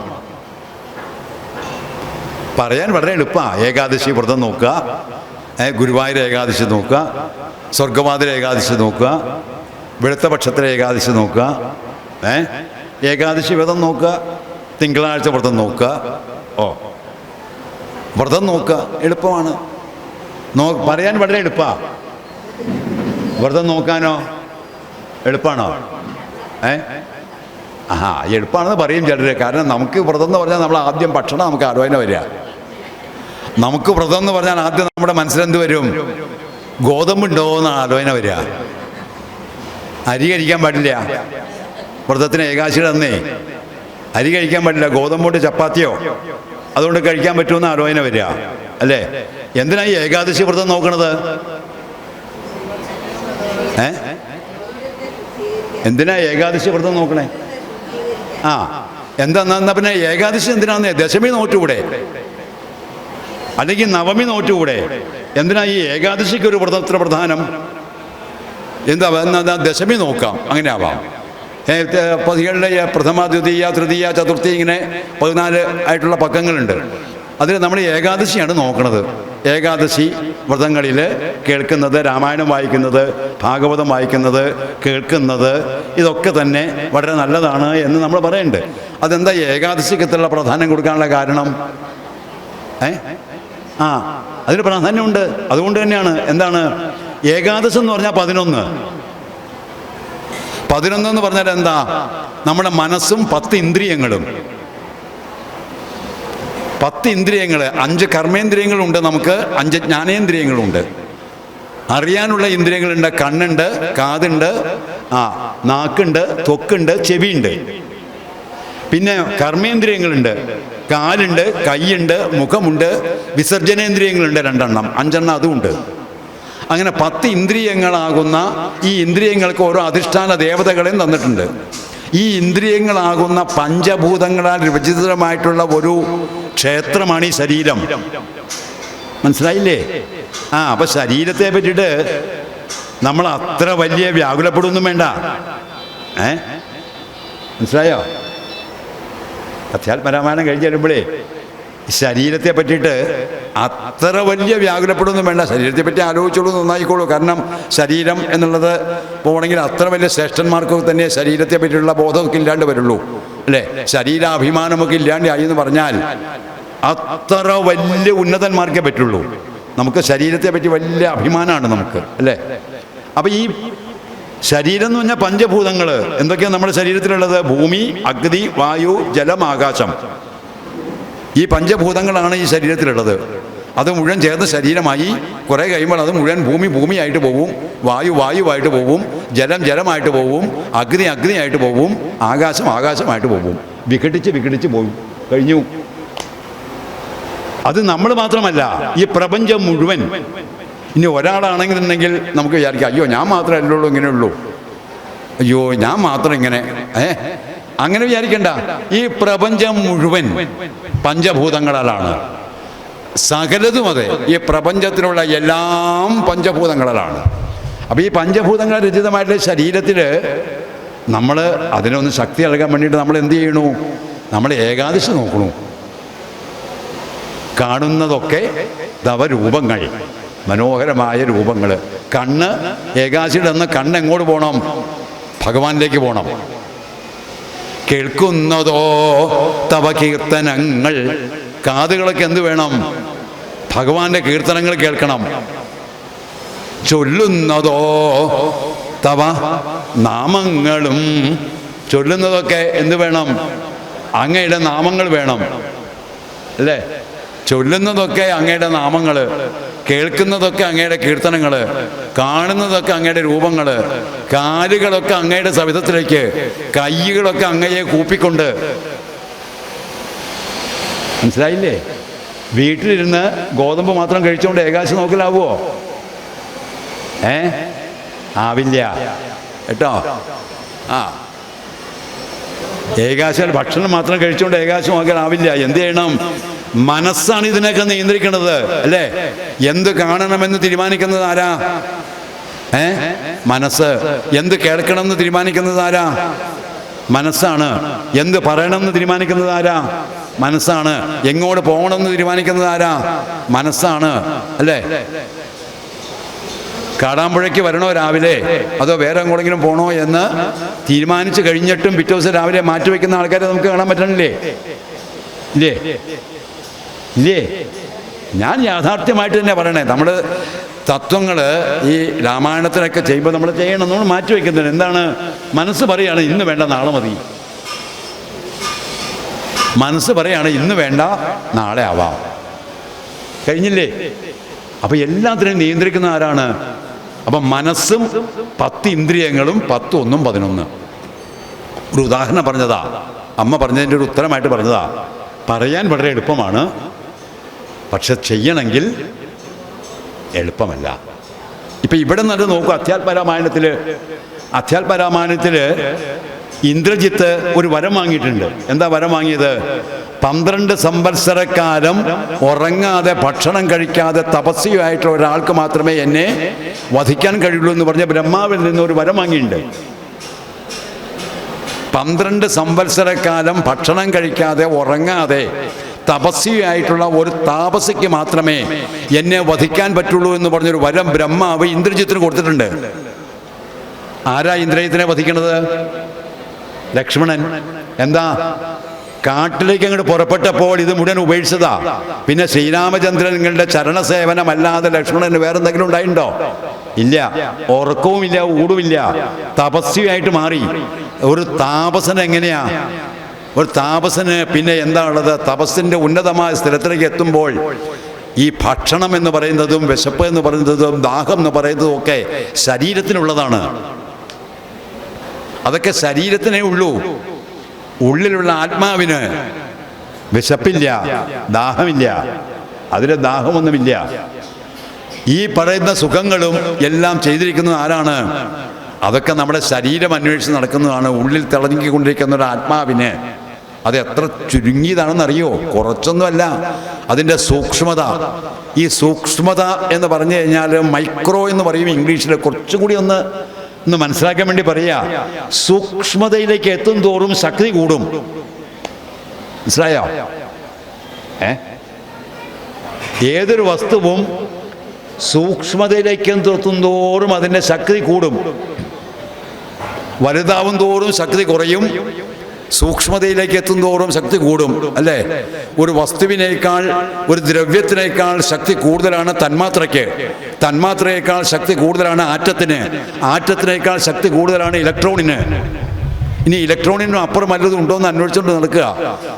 അങ്ങനെയൊന്നുമില്ല. അതിന് അവസാനം ഇനി ഇതിനെ അങ്ങോട്ട് വിഭജിക്കാൻ പറ്റില്ല എന്ന് പറഞ്ഞു. അത്ര ശക്തി, ആറ്റത്തിൻ്റെയൊക്കെ ശക്തി എത്രയാ, ഇലക്ട്രോണിൻ്റെ ശക്തി എത്രയാ, കണ്ണുകൊണ്ട് കാണാൻ പറ്റാത്ത ഒരു വസ്തുവിൻ്റെ ശക്തി എത്രയാ. അപ്പോൾ സൂക്ഷ്മതമമാണ് ഉള്ളിലുള്ള ആര്? ദേവിയുടെ ഭാവം, ജഗദംബയുടെ ഭാവം, ഈശ്വരഭാവം, രാമഭാവം, വിഷ്ണുഭാവം, കൃഷ്ണഭാവം, ബ്രഹ്മഭാവം, ദൈവഭാവം എന്ന് പറയുന്നത് അതീവ സൂക്ഷ്മമാണ്. അതുകൊണ്ടാണ് ഭഗവാൻ ഉദ്ധവനോട് പറയുന്നത്, എൻ്റെ ശക്തി അപാരമാണ് ഉദ്ധവ. യൽ ഭാതി വാതി വാദോയം മൃത്യുസ്ഥരതി യൽ ഭയാൽ. മൃത്യുവിനും എന്നെ പേടിയാണ്, മരണത്തിന് പോലും എന്നെ പേടിയാണ്. എന്നെ പേടിച്ചിട്ട് ചലിക്കുന്നവനാണ്. കാരണം എൻ്റെ ശക്തി അത്രയാ അപാരമാണ്. അതുകൊണ്ട് എന്നിലേക്ക് എത്താനുള്ളൊരു മാർഗത്തെ സ്വീകരിച്ചോളൂ. ആ മാർഗമാണ് രാമായണം. അത് തന്നെയാണ് ഇവിടെ ജാമ്പവൻ പറഞ്ഞു കൊടുക്കുന്നത് ഹനുമാന്. അല്ലാണ്ട് വേറെ വലിയ വലിയ കാര്യങ്ങളൊന്നുമല്ല. ഒരു ഔഷധം വേഗം ഇവിടെ കൊണ്ടുവന്നോളൂ, ജീവിപ്പിച്ചോളൂ എന്നുള്ളതല്ല. ഇത് നമുക്ക് ഉള്ള സന്ദേശമാണ്, രാമായണത്തിൻ്റെ സന്ദേശമാണ്. രാമായണ സന്ദേശമാണ് രാമനാമങ്ങളെ പൂർണ്ണമായിട്ടും ഉൾക്കൊണ്ടുകൊണ്ട് അതിനെ നമ്മുടെ മനസ്സിൽ ഉറപ്പിച്ചു കഴിഞ്ഞാൽ അത് മുഴുവൻ ഓരോ തരത്തിലുള്ള വേദത്തിലെ ഓരോരോ മന്ത്രങ്ങളാണ്, വേദമന്ത്രങ്ങളാണ്. ഇതൊക്കെ ശ്രുതിവാക്യങ്ങളാണ്. ഈ ഓരോ ശ്രുതിവാക്യങ്ങളും ഔഷധങ്ങളാണ്. ഈ ഔഷധങ്ങളാണ് യഥാർത്ഥത്തിൽ നമുക്ക് ഈ ഇവിടെ പറയുന്നതായിട്ടുള്ള വിശല്യകരണിയായിട്ടും സന്ധാനകരണിയായിട്ടും ഒക്കെ നമുക്ക് മൃതസഞ്ജീവനിയായിട്ടൊക്കെ നമുക്ക് കൂടുതൽ കൂടുതൽ ഊർജം നൽകുന്നത്. അല്ലേ? അങ്ങനെയുള്ള സൂക്ഷ്മതലത്തിലുള്ള ഭഗവാനെ അറിയാനുള്ള മാർഗമായിട്ട് നീ പോയിട്ട് വേഗം ഇത് കൊണ്ടുവന്നോളൂ എന്ന് പറഞ്ഞപ്പോഴാണ്, 7.5 നാഴി കൊണ്ട് നിനക്കത് കഴിയും എന്ന് പറഞ്ഞപ്പോഴാണ് അവിടെ ജന്മമൊക്കെ പറഞ്ഞു കൊടുത്തു.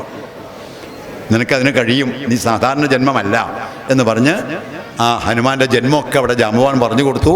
ജാമ്പവാനെ പ്രദക്ഷിണം ചെയ്ത് വേഗം അവിടെ നിന്ന് ചാടി ഭാരതത്തിൽ വന്ന് കാശി വിശ്വനാഥനെ വണങ്ങി, അവിടെ നിന്ന് വേഗം കാശിയെ ഒന്ന് വണങ്ങി, വിശ്വനാഥനായുള്ള ഭഗവാനെ വണങ്ങി നേരെ ഹിമാദ്രിയിൽ പോയി അവിടെ ഗന്ധമാദന പർവ്വതത്തിൽ ചെന്ന് നോക്കിയപ്പോഴോ ഏതാന്ന് അറിഞ്ഞുകൂടാ.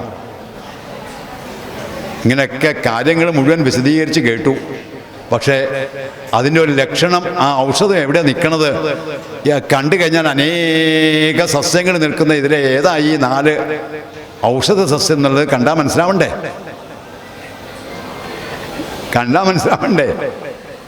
സമയവും കുറവ്, കണ്ടാലൊട്ട് മനസ്സിലാവണമില്ല. ഇത് കൊണ്ടുപോയി കൊടുത്തിട്ടുണ്ടാകും ശ്രീരാമേന്ദ്ര സ്വാമികൾക്കും ലക്ഷ്മണസ്വാമികൾക്കും കവി പുങ്കുവന്മാർക്കും അവരുടെ ആ മരണഭയത്തിൽ നിന്ന് അവരെ മാറ്റാൻ വേണ്ടിയിട്ട് വേഗം എന്ത് ചെയ്തു? തൻ്റെ അതീവമായ ശക്തി ഉപയോഗിച്ചുകൊണ്ട്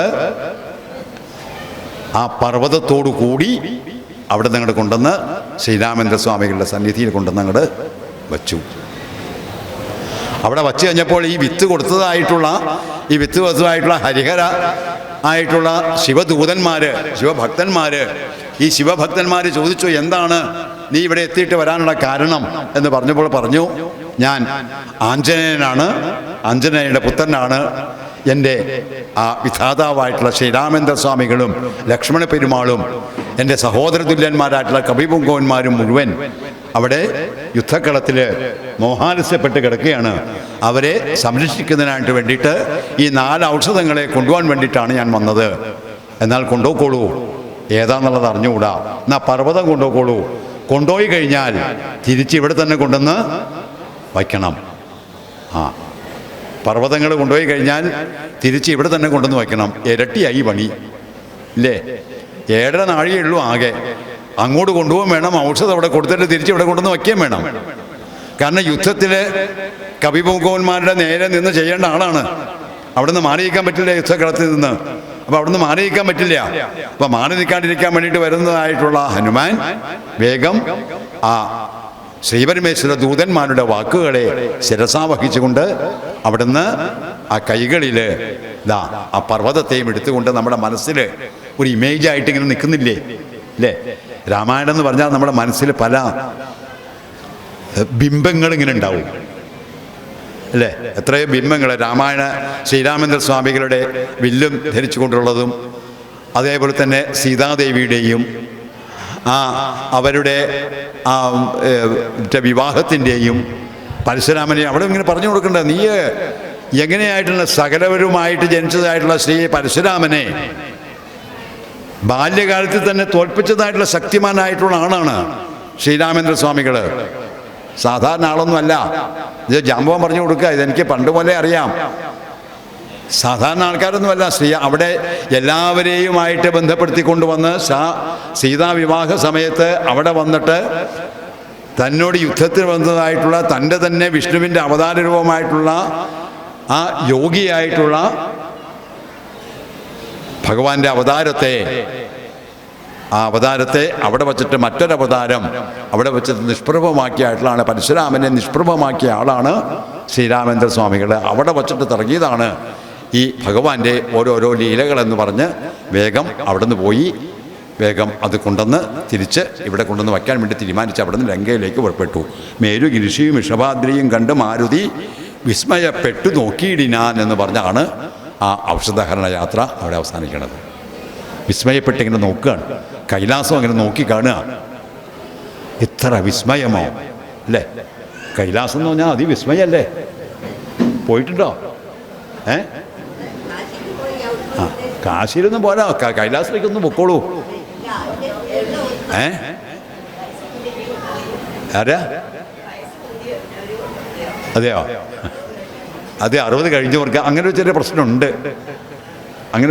കാരണം അവിടെ വായു ഇല്ല. അപ്പോൾ കൈലാസത്തിലെ പരിക്രമണം നടത്തണമെങ്കിൽ നമ്മൾ വായു കൊണ്ടുപോകണം. ചന്ദ്രനിലേക്കൊക്കെ പോകുമ്പോൾ വായു കൊണ്ടുപോവില്ലേ? അതുപോലെ അവിടെ ചെന്ന് കഴിഞ്ഞാൽ നമുക്ക് വായു കിട്ടില്ല, ശ്വാസം കിട്ടില്ല. കൈലാസ പർവ്വതത്തിൻ്റെ മുകളിലേക്കാക്കി. അപ്പോൾ വായുവിനെ നമ്മൾ പുറകിൽ വെച്ചിട്ട് വേണം പരിക്രമണം നടത്താൻ. അടുത്തുവരെയൊക്കെ പോവാം. പരിക്രമണം നടത്തി 10-12 കിലോമീറ്റർ കൈലാസത്തിനെ പ്രദക്ഷിണം ചെയ്ത് വരണമെങ്കിൽ വായുവും കൊണ്ടുപോകണം. ഇപ്പം അങ്ങനെ എല്ലാവരെയും കടത്തി വിടുന്നുമില്ല അവർ. കാരണം അത്ര കുറച്ച് അപകടകരമാണ്. നേപ്പാൾ വഴി അങ്ങനെയൊക്കെ പോയി അങ്ങനെ അവിടെ ചെന്നിട്ടൊക്കെ പോകണമെങ്കിൽ അങ്ങനെയുള്ള ഒരു വലിയതായിട്ടുള്ള ഒരു ഭാവമാണ് ഈ ഹിമവത്സ സാനുക്കൾ എന്ന് പറഞ്ഞാൽ. അവിടെ എന്താ നടക്കുന്നത് എന്നുള്ളത് നമുക്കെന്താ അറിയാം? ആരാണ്, എന്താണ്, എവിടെയാണ്? സാക്ഷാൽ ശ്രീ കൈലാസനാഥനായിട്ടുള്ള ഭഗവാന്റെ വാസസ്ഥാനമാണ് എന്നുള്ളതല്ലാതെ എവിടെ എങ്ങനെ എന്നുള്ളത് നമുക്ക് അറിയാൻ വേണ്ടി കഴിയില്ല. നമുക്കിവിടെ ഇരുന്നിട്ട് ഇങ്ങനെ പറയാം, അവിടെ തെക്ക് ഭാഗത്ത് ഉള്ള ഒരു പർവ്വതമാണ് ഹിമാലയ പർവ്വതം എന്നൊക്കെ ഇങ്ങനെ പറയാമെന്നല്ലാതെ എത്രയോ ഗുഹകളിൽ എത്രയോ പേര് അല്ലേ, എത്രയോ പേര്, എത്രയോ ശിവര്യന്മാർ ശരീരത്തെ ത്യജിച്ചുകൊണ്ട് അവിടെ ഇങ്ങനെ ജീവിച്ച് കഴിഞ്ഞു കൂടുന്നു.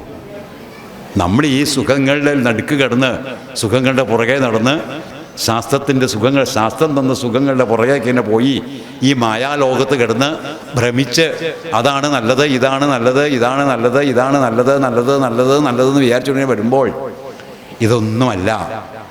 ഉള്ളിൽ തെളിഞ്ഞു നിൽക്കുന്ന ദീപം. അത് ഋഗ്വേദത്തിൽ ആ ദീപത്തെ പറ്റി പറഞ്ഞിട്ടുണ്ട്. അതിൻ്റെ വലിപ്പം വേദത്തിലെ മനസ്സിൻ്റെ ഉള്ളിലുള്ള ഹൃദയത്തിൽ ഒരു നെല്ലിൻ്റെ രണ്ടറ്റത്തുമുള്ള സൂചിക്കുഴ പോലെയുള്ള വലിപ്പമേ ഉള്ളൂ എന്നാണ് പറയണേ. ഒരു നെൽമണി എടുത്തു കഴിഞ്ഞാൽ അതിൻ്റെ രണ്ടറ്റത്ത് 2 സൂചിക്കുഴ പോലെയുള്ള മുള്ള് കാണാം. ഒരു നെൽമണി എടുത്തു കഴിഞ്ഞാൽ മുള്ള് പോലെ ഇങ്ങനെ നിൽക്കണ കാണാം. അത്ര വലിപ്പമുള്ള ഒരു ദീപം ഹൃദയത്തിൻ്റെ ഉള്ളിൽ. മനസ്സല്ല ഹൃദയം. മനസ്സുകൊണ്ട് ചിന്തിക്കുന്നതും ഹൃദയം കൊണ്ട് ചിന്തിക്കുന്നതും തമ്മിൽ വ്യത്യാസമുണ്ട് ഇല്ലേ? മനസ്സുകൊണ്ട് നമ്മൾ ചിന്തിക്കുന്നതും വിചാരിക്കുന്നതും ഹൃദയം കൊണ്ട് നമ്മുടെ ഹൃദയം കൊണ്ട് ചിന്തിക്കുന്നതും തമ്മിൽ വ്യത്യാസമില്ലേ? ഉണ്ടോ? എന്താ വ്യത്യാസം?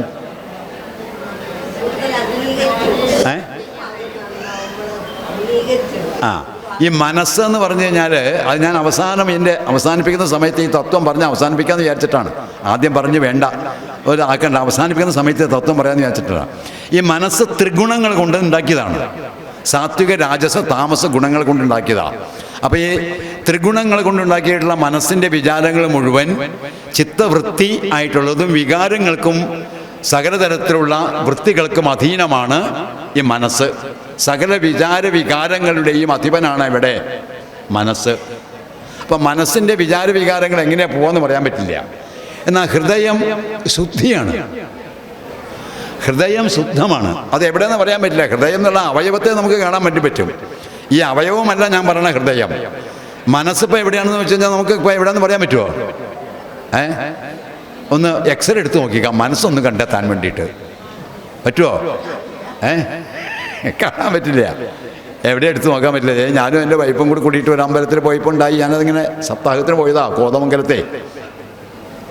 കോതമംഗലത്തെ അമ്പലത്തിൽ സപ്താഹം ഞങ്ങൾ ചെയ്ത് കഴിഞ്ഞ് ഇതൊക്കെ ഇങ്ങനെ ഈ മനസ്സിൻ്റെ ഇതുമായിട്ട് ഏകാദശ സ്കന്ധത്തിൽ ഉത്തമോപദേശവും ഇങ്ങനെ വർണ്ണിച്ചുകൊണ്ട് ആ ഭഗവത് തത്വത്തെ ഇങ്ങനെ വർണ്ണിച്ചുകൊണ്ടിരിക്കുന്നത് മനസ്സിനെ പറ്റിയിട്ട് വളരെ ഗംഭീരമായിട്ട് വർണ്ണിക്കുന്നുണ്ട് ഭാഗവതത്തിലെ. അങ്ങനെ മനസ്സിൻ്റെ ഒരു അപാരതയെ പറ്റിയിട്ട്, മനസ്സിൻ്റെ ശക്തിയെ പറ്റിയിട്ട് ഇന്ന് ശാസ്ത്രം ആലോചിക്കുക പോലും ചെയ്യാത്ത കാര്യങ്ങൾ ഭാഗവതത്തിൽ പറയുന്നുണ്ട് മനസ്സിൻ്റെ ശക്തിയെ പറ്റിയിട്ട്. അപ്പോൾ ഈ മനസ്സിനെ പറ്റിയിട്ട് ശക്തിയൊക്കെ നോക്കി കഴിഞ്ഞപ്പോൾ ഒരു ആൺകുട്ടി വന്നിട്ട് വേഗം വന്നിട്ട് ഇതൊക്കെ കഴിഞ്ഞ് വന്ന് എന്നെ ഒന്ന് കാല് തൊട്ട് വന്നിച്ചിട്ട് എന്നോട് ചോദിച്ചു, ആചാര്യൻ ഈ മനസ്സ് എവിടെയാണ്? ഇത്രയും പറഞ്ഞിട്ട് ചിലർ പറയേണ്ടത് അവിടെ ഹൃദയത്തിലാണ്, ഇവിടെയാണെന്ന് പറയുന്നുണ്ട്. ചിലർ പറയേണ്ടത് അവിടെ ശിരസിലാണെന്ന് പറയുന്നുണ്ട് മനസ്സ്. ഇതെവിടെയാണ് സ്ഥിതി ചെയ്യണത്? ഇതെവിടെയെങ്കിലും പറയുന്നുണ്ടോ? മനസ്സിനെ കണ്ടെത്താൻ കഴിയില്ല. മനസ്സ് എപ്പോഴും സഞ്ചരിച്ചുകൊണ്ടിരിക്കും.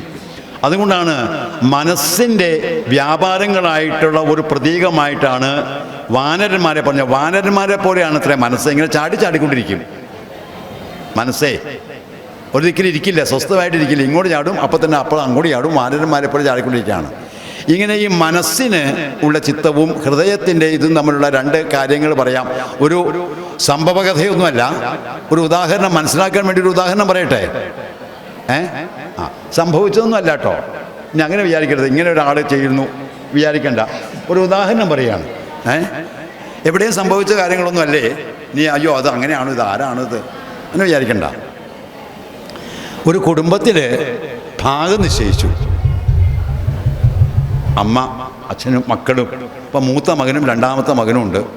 അപ്പോൾ ഭാഗമൊക്കെ നിശ്ചയിച്ചു. സ്ഥലമൊക്കെ മൂത്ത മകനും കൊടുക്കണം, രണ്ടാമത്തെ മകനുണ്ട്. ഒക്കെ നിശ്ചയിച്ചൊക്കെ ചർച്ച ചെയ്തു. അമ്മയുണ്ട്.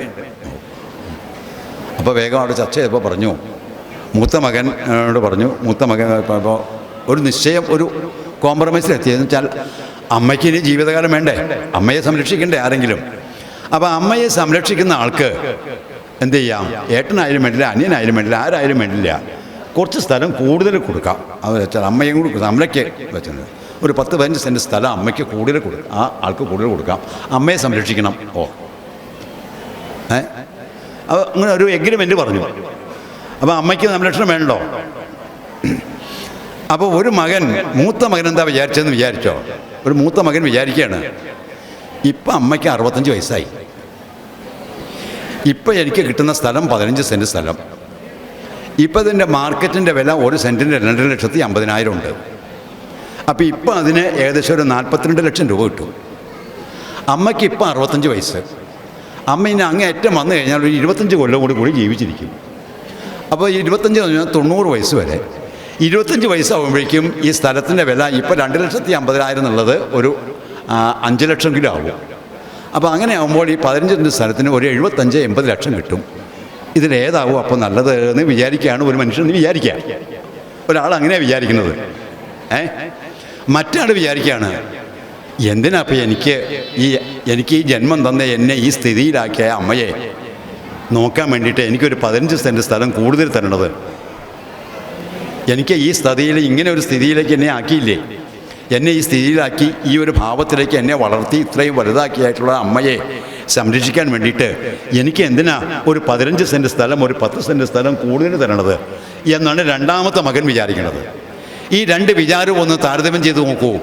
ആദ്യത്തെ മകൻ വിചാരിച്ചത് മനസ്സുകൊണ്ടാണ്, രണ്ടാമത്തെ മകൻ വിചാരിച്ചതോ ഹൃദയം കൊണ്ടാണ്. മനസ്സിലായില്ലേ? മനസ്സുകൊണ്ട് വിചാരിക്കുമ്പോൾ മനസ്സ് ത്രിഗുണങ്ങളായിട്ടുള്ള നമ്മുടെ ഓരോരോ പ്രവൃത്തികൾ, വൃത്തിഗുണങ്ങളെ ആസ്പദമാക്കിയിട്ടാണ് ചിന്ത മുഴുവൻ നടത്തുക. എന്നാൽ ഹൃദയം അങ്ങനെയല്ല. ഈ ഹൃദയത്തിൻ്റെ ഉള്ളിൽ നമ്മളെ കൊണ്ട് ഇങ്ങനെ ചിന്തിപ്പിക്കുന്ന ശക്തിയാണ് ഭഗവാൻ. അതുകൊണ്ടാണ് അവിടെ ഒരു ഹൃദയനാളമായിട്ട്, ആ ഹൃദയനാളമാണ് ശ്രീരാമൻ, ആ ഹൃദയനാളമാണ് ശ്രീകൃഷ്ണൻ, ആ ഹൃദയനാളമാണ് പരമാത്മാവ്. ആ ഹൃദയനാളത്തെയാണ് അറിയാൻ വേണ്ടിയിട്ട് അധ്യാത്മരാമായണത്തെ നമ്മൾ ഉപാസിക്കുന്നത്. ആ ഹൃദയത്തിൻ്റെ ശുദ്ധിയാണ് നമ്മളിൽ ഉണ്ടാവേണ്ടത്. ഇത്തരത്തിലുള്ള ചിന്തകളിലേക്കാണ് നമ്മുടെ അധ്യാത്മരാമായണത്തിലൂടെ നമ്മുടെ മനസ്സും യുവതലമുറയും മാറേണ്ടത്. അങ്ങനെ മാറിക്കഴിഞ്ഞാൽ നമ്മുടെ മനുഷ്യൻ്റെ ജന്മം എത്ര ശ്രേഷ്ഠമാവും. ചിന്ത ഇങ്ങനെ മാറിയെന്ന് വിചാരിക്കുക, മനുഷ്യ ജന്മത്തിൻ്റെ ശ്രേഷ്ഠത എത്ര ഉണ്ടാവുക. ഇങ്ങനെയാണ് എല്ലാവരും ചിന്തിക്കാൻ തുടങ്ങുകയാണെങ്കിലോ എത്ര ശ്രേഷ്ഠമായിരിക്കും അല്ലേ? ഏതെങ്കിലും തരത്തിലുള്ള അല്ലേ, 10 കിട്ടുകിൽ 100 മതിയെന്നും 100 കിട്ടിൽ 1000 മതിയെന്നും. 10 കിട്ടിക്കഴിഞ്ഞാൽ 100 വേണമെന്നായി, 100 കിട്ടിക്കഴിഞ്ഞാലോ 1000 വേണമെന്നായി അല്ലേ? ഇനി മാത്രമല്ല, യുദ്ധമോരോന്നു ചിന്തിച്ചിരിക്കുമ്പോൾ ചത്തുപോകുന്നു പാവം ശിവ ശിവ. ഇങ്ങനെ ചിന്തിച്ചിരിക്കും, എൻ്റെ മകനൊരു കുട്ടി ഉണ്ടാവണം, വിവാഹം കഴിക്കണം, അത് നല്ലൊരു കുട്ടി ഉണ്ടാവണം, ആ കുട്ടി നന്നായിട്ട് വളർന്ന് കേമനാവണം, ആ കുട്ടിയുടെ വിവാഹം കഴിയണം, അതിലൊരു കുട്ടി ഉണ്ടാവണം, ആ കുട്ടിയും കേമനാവണം, ആ കുട്ടിയുടെ വിവാഹം കഴിയണം, അതിലൊരു കുട്ടിയുടെ ഉണ്ടായി ഗുരുവായൂർ വെച്ച് ആ കുട്ടിയുടെ ചോറൂണോട് കഴിഞ്ഞിട്ട് മതിയായിരുന്നു. നല്ലതാ, ഭഗവാൻ ചിലപ്പോൾ അങ്ങനെ സാധിപ്പിച്ചു കൊടുക്കും ഇല്ലേ? 5 തലമുറ കണ്ട ആൾക്കാരൊക്കെ ഇല്ലേ? അമ്മയ്ക്ക് 4 തലമുറ കണ്ട ആൾക്കാരെ കണ്ടിട്ടില്ലേ നമ്മൾ ധാരാളം? 4 പേര് പേരക്കുട്ടികളുടെയൊക്കെ ആയിട്ട് ഭഗവാൻ ദേവി നമുക്ക് ആ ആഗ്രഹങ്ങൾക്ക് സാധിപ്പിച്ചു തരും. ഇല്ല എന്നുമില്ല, അതൊക്കെ നമ്മൾ സാധിപ്പിച്ചു തരും. എന്താണ് ഭഗവാന്റെ അനുഗ്രഹം തരുന്നത് മുഴുവൻ ഭഗവാന്റെ അനുഗ്രഹമാണെന്ന് നമ്മൾ കരുതണം. ദുഃഖവും സുഖവും ഭഗവത് അനുഗ്രഹങ്ങളാണ്. മനസ്സിലായില്ലേ? സുഖവും ദുഃഖവും ഭഗവാന്റെ അനുഗ്രഹങ്ങളാണെന്ന് കണ്ടു കഴിഞ്ഞാൽ ദുഃഖം വരുമ്പോൾ നമുക്ക് പ്രയാസം വരുമോ? ഉണ്ടാവുമോ? ഭഗവാന്റെ അനുഗ്രഹമാണ്. സുഖം മാത്രമായി കഴിഞ്ഞാൽ അതുകൊണ്ട് നമുക്ക് സമാധാനം ഉണ്ടാവുമോ? സുഖം മാത്രമായി കഴിഞ്ഞാലും സമാധാനം ഉണ്ടാവില്ല, ദുഃഖം മാത്രമായി കഴിഞ്ഞാലും സമാധാനം ഉണ്ടാവില്ല. സുഖവും ദുഃഖവും ഇതൊക്കെ തന്നെ ഭഗവാന്റെ അനുഗ്രഹമാണ്, മാറി മാറി വന്നുകൊണ്ടിരിക്കും എന്ന് കാണിക്കുന്ന രീതിയിലേക്കുള്ള ആ ഹൃദയശുദ്ധിയെ നല്ലോണം ഹനുമാനിൽ കൂടി ജാമ്പവാൻ ഔഷധഹരണ യാത്രയിൽ കൂടി നമ്മളെ ബോധ്യപ്പെടുത്തി. ഇതിനു വേണ്ടിയിട്ടുള്ള ഔഷധമാണ്, 4 ഔഷധങ്ങളാണ് നീ കൊണ്ടുവരേണ്ടതെന്ന് പറഞ്ഞ് അത് കൊണ്ടുപോകാൻ വേണ്ടിയിട്ട് പുറപ്പെട്ട് ആ ഹനുമാൻ കൈലാസത്തിലേക്ക് യാത്രയായി. ഇത് ചാരവരന്മാർ നിശാചരാധീശ്വരർ, ചാരന്മാരെ കൊണ്ട്, രാക്ഷസന്മാരുടെ ചാരന്മാരെ കൊണ്ട് ഈ ഒരു വാർത്ത ആരറിഞ്ഞു? നക്തഞ്ചരാധിപൻ, രാത്രിഞ്ചരാധിപൻ, രാത്രിയിൽ ചരിക്കുന്നതായിട്ടുള്ള, രാത്രി സഞ്ചരിക്കുന്നതായിട്ടുള്ള രാത്രിഞ്ചരാധിപനായിട്ടുള്ള ശ്രീ രാവണൻ, ലങ്കാധിപനായിട്ടുള്ള രാവണൻ ഈ വാർത്ത ചാരന്മാരെ കൊണ്ട് അറിഞ്ഞു. രാക്ഷസ ചാരന്മാരെ വിട്ടേണ്ട പല ദിക്കിലേക്ക് വിവരങ്ങളൊക്കെ അറിയാൻ വേണ്ടിയിട്ടേ ചാരന്മാർ വന്ന് പറഞ്ഞു, സകലരും മോഹാത്സപ്പെട്ട് വീണു, എല്ലാവരെയും ഇന്ദ്രജിത്ത് അങ്ങയുടെ പുത്രൻ വധിച്ചു. പക്ഷേ ആ മാരുതി അവരെ ജീവിപ്പിക്കാൻ വേണ്ടി ഒരു ഔഷധം തേടി എങ്ങോട്ടോ പുറപ്പെട്ടിട്ടുണ്ട്, ഹിമാലയത്തിലേക്ക് പുറപ്പെട്ടിട്ടുണ്ട് എന്നുള്ള വിവരം ചാരന്മാരാൽ അറിഞ്ഞ് രാത്രിയിലാരും സഹായവും കൂടാതെ രാത്രിഞ്ചരാധിപൻ കാലനേമി ഗൃഹം, കാലനേമിയുടെ ഗൃഹത്തിലേക്ക് ആരും അറിയാതെ, ഒരാളെയും കൂട്ടാതെ, അകമ്പടിയൊന്നുമില്ലാതെ ഒറ്റയ്ക്ക് രാത്രിയിൽ, ആ രാത്രി തന്നെ രാവണൻ കാലനേമിയുടെ ഗൃഹത്തിലേക്ക് പുറപ്പെട്ടു. സമാധാനം ഇല്ലാണ്ടായേ. ഈ കാലനേമി എന്ന് പറഞ്ഞു കഴിഞ്ഞാലോ മായാവിയാ. കാലനബിയുടെ അവതാരമാണ് കംസൻ, പിന്നത്തെ ജന്മമാണ് കംസൻ. കാലനബിയുടെ പിന്നത്തെ ജന്മത്തിലാണത് ദ്വാപരയുഗത്തിലെ കംസനായിട്ട് ജനിക്കണേ. ഒരു മായാവിയാണ്, ദുഷ്ടനായിട്ടുള്ള കാലനേമി. ഈ കാലനേമിയുടെ ഗൃഹത്തിലേക്ക് അന്ന് രാത്രി തന്നെ പുറപ്പെട്ട് അവിടെ എത്തിക്കഴിഞ്ഞപ്പോൾ കാലനേമിക്ക് അതിവിസ്മയമായി. അവിടെ അർഘ്യാദികൾ കൊണ്ടു പൂജിച്ചു. ചോദിച്ചാൻ അർക്കോദയം വരും മുമ്പേ ലഘൂതരം ഇങ്ങെഴുന്നള്ളുവാൻ എന്തൊരു കാരണം. ആ അർക്കോദയം വരുന്നതിന് മുമ്പേ, സൂര്യൻ ഉദിക്കുന്നതിന് മുമ്പേ അങ്ങ് ഇങ്ങനെ അകമ്പടിയൊന്നും കൂടാതെ ഒറ്റയ്ക്ക് ലങ്കാധീശനായിട്ടുള്ള രാവണൻ എൻ്റെ ഗൃഹത്തിലേക്ക് വരുവാൻ എന്താ കാരണം? അങ്ങ് ചൊല്ലണം എന്ന് പറഞ്ഞ് കാലനേമി വേഗം അർഘ്യാദികൾ കൊണ്ട്, രാവണേശനല്ലേ അല്ലേ, ലങ്കാധിപനല്ലേ, പൂജിച്ച് ആ രാജാവിനെ പൂജിച്ച പോലെ അർഘ്യാദികളെ കൊണ്ടുകൊണ്ട് പൂജിച്ച് അവിടെ ഇരുന്ന് ചെന്നോ പറഞ്ഞു, അല്ലയോ കാലനേമി, ഞാൻ രാമലക്ഷ്മണന്മാരുമായിട്ടുള്ള യുദ്ധത്തിൽ അധികായന്മാരായിട്ടുള്ള എൻ്റെ ശ്രേഷ്ഠന്മാരായിട്ടുള്ള പുത്രന്മാരെയൊക്കെ വധിച്ച് എൻ്റെ പുത്രനായിട്ടുള്ള ഇന്ദ്രജിത്ത് ഇതാ മേഘനാഥൻ സകലവരെയും തൻ്റെ ബ്രഹ്മാസ്ത്രം കൊണ്ട് മോഹാലസ്യപ്പെട്ട് വീഴ്ത്തി കൊന്നു രണാങ്കണം തന്നിൽ വീഴ്ത്തിയിടിനാൻ. അവരെയൊക്കെ കൊന്ന് രണാങ്കണത്തിൽ വീഴ്ത്തി വെന്നിപ്പറയോ മടിപ്പിച്ചത് ആത്മജൻ, എൻ്റെ ആത്മജനായിട്ടുള്ള ഇന്ദ്രജിത്ത് ആ വെന്നി ആയിട്ടുള്ള ജയക്കൂറയും കൊണ്ട് എൻ്റെ രാജ്യത്തിലേക്ക് വന്നിരിക്കുകയാണ്. എന്നാൽ ഇന്ന് ജീവിപ്പിച്ചു കൊള്ളുവാൻ മാരുതി നന്ദനൻ ഔഷധത്തിനു പോയിടിനാൻ. മാരുതി നന്ദനൻ ആയിട്ടുള്ള ശ്രീഹനുമാൻ അവരെ ജീവിപ്പിക്കാൻ വേണ്ടി ഔഷധം നേടി പോയിട്ടുണ്ട് എന്ന് ഞാൻ കേട്ടു. അതുകൊണ്ട് അങ്ങ് അത് മുടക്കണം. വെളിച്ചാവണതിന് മുമ്പ് ഔഷധം കൊണ്ട് ഹനുമാൻ എത്താൻ പാടില്ല. അതിനെ അങ്ങ് മുടക്കണം. എൻ്റെ കാര്യം സാധിക്കണമെങ്കിൽ അതിന് അങ്ങ് ചെയ്യണം. അതുകൊണ്ട് ചെന്നു വിഘ്നം വരുത്തേണം, അതിനു നീ നിന്നേട് ഉപായവും ചൊല്ലാമതിന്നെടോ. എങ്ങനെയാ വേണ്ടത്? നീ അതിൻ്റെ ഉപായം എങ്ങനെയാ വിഘ്നം വരുത്താൻ പറ്റുക? നീ മായാവിയല്ലേ, നീ ഒരു മായ ആശ്രമം തീർക്കണം. ആ ആശ്രമത്തിൽ തീർക്കുമ്പോൾ വഴിമധ്യേ വച്ചിട്ട് ഈ പവനതനയൻ ഈ ആശ്രമം കണ്ട് ആ ആശ്രമത്തിലേക്ക് വരണം. ആ ആശ്രമത്തിൽ വച്ച് നാമങ്ങൾ ചൊല്ലിക്കൊണ്ടും ധ്യാനത്തിലിരുത്തിക്കൊണ്ടും സമയം പരമാവധി ആശ്രമത്തിൽ പവനതനയനെ കൊണ്ട് ചെലവഴിപ്പിക്കണം. സമയം പരമാവധി അവിടെ വച്ചിട്ട് ഉപയോഗിച്ച് കഴിയുമ്പോൾ കൃത്യസമയത്ത് ഔഷധം കൊണ്ട് മാരുതിക്ക് വരുവാൻ വേണ്ടി കഴിയില്ല. അതുകൊണ്ട് നീ താമസ വാക്കുകൾ കേട്ട നേരം കാലനേമിയും രാവണൻ തന്നോടു ചൊല്ലിനാൻ. കാലനേമി അവിടെ വച്ചിട്ട് രാവണനോട് ചൊല്ലുന്ന ചില ഭാവങ്ങളുണ്ട്. ഈ ദുർജനങ്ങൾ ചെയ്യുന്ന ചില കർമ്മങ്ങൾ സജ്ജനങ്ങൾക്ക് ശ്രേഷ്ഠമായിട്ട് വരും എന്ന് പറഞ്ഞു കേൾക്കാറുണ്ട്. മനസ്സിലായില്ലേ? ദുർജനങ്ങൾ ചെയ്യുന്ന ചില കർമ്മങ്ങൾ സജ്ജനങ്ങൾക്ക് ചിലപ്പോൾ എന്തായിട്ട് വരും? ശ്രേഷ്ഠമായിട്ട് വരും. ഇവിടെ ദുർജനങ്ങളുമായിട്ട് ബന്ധപ്പെട്ടുള്ള കാര്യങ്ങൾ ഈ കാലനേമിയുടെ അടുത്ത് ചെന്നപ്പോൾ കാലനേമി എന്നുള്ള തൻ്റെ രാവണൻ്റെ ഏറ്റവും ശ്രേഷ്ഠനായിട്ടുള്ള ഒരു ദൂതൻ എന്ന് പറയാൻ പറ്റില്ല, പറയുന്നത് മുഴുവൻ അനുസരിക്കുന്ന മായാവിയായിട്ടുള്ള ആളാണ് കാലനേമി. ഈ കാലനേമി വേഗം പറഞ്ഞ്, മാരീജനെ കണക്കെ മരിപ്പാൻ മനതാരിലെനിക്കേതുമില്ലൊരു ചഞ്ചലം. മാരീജനെ പോലെ മരിക്കാൻ എൻ്റെ മനസ്സിൽ ഒരു ചാഞ്ചല്യവുമില്ല. അങ്ങക്ക് വേണ്ടി മരിക്കാൻ ഞാൻ തയ്യാറാണ്. മാരീജനെ പോലെ അങ്ങക്ക് വേണ്ടി മരിക്കാൻ ഞാൻ തുല്യമാണ്.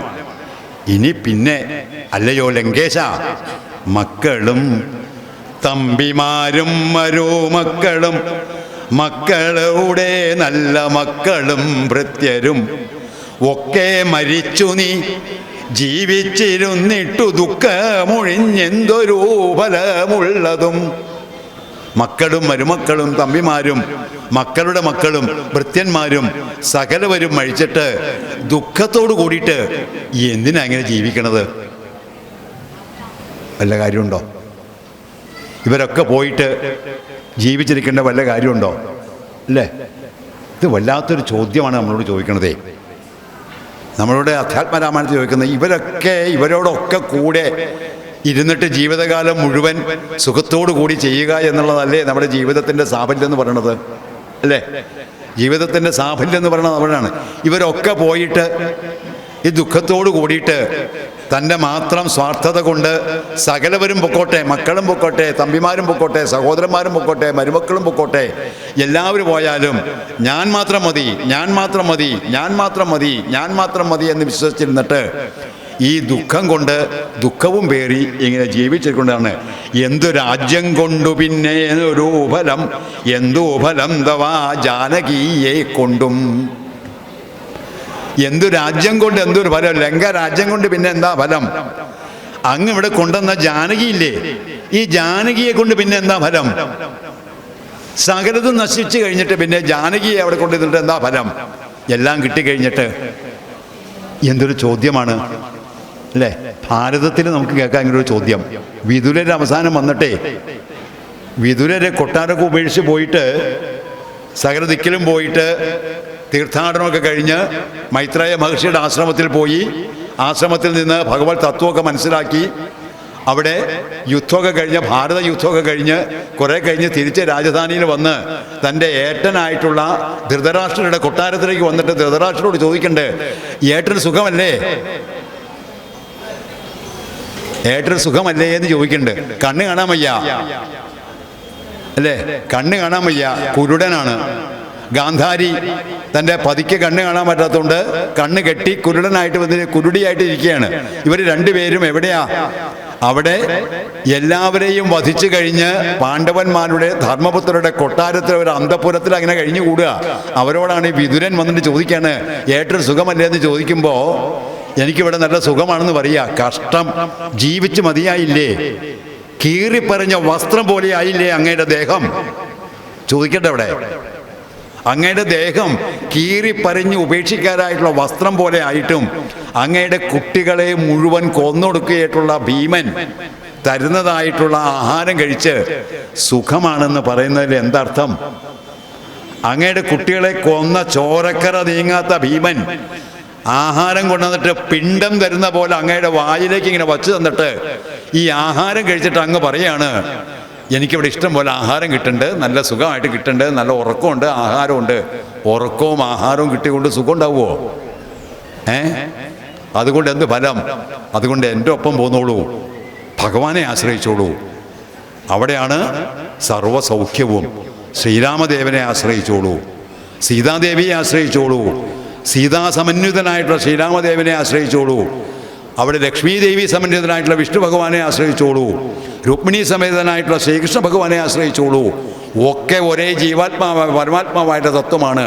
ഈ തത്വത്തെ ആശ്രയിക്കുമ്പോഴാണ് പൂർണ്ണമായിട്ടുള്ള ആത്മാരാമ ആനന്ദരമണ സച്ചിദാനന്ദശ്രീ,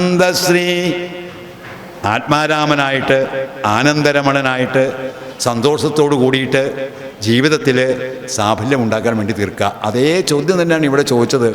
അങ്ങ് എന്തിനാണ് ഈ ജാനകിയൊക്കെ കൊണ്ട് ഇങ്ങനെ ജീവിച്ചിട്ടൊരു കാര്യം?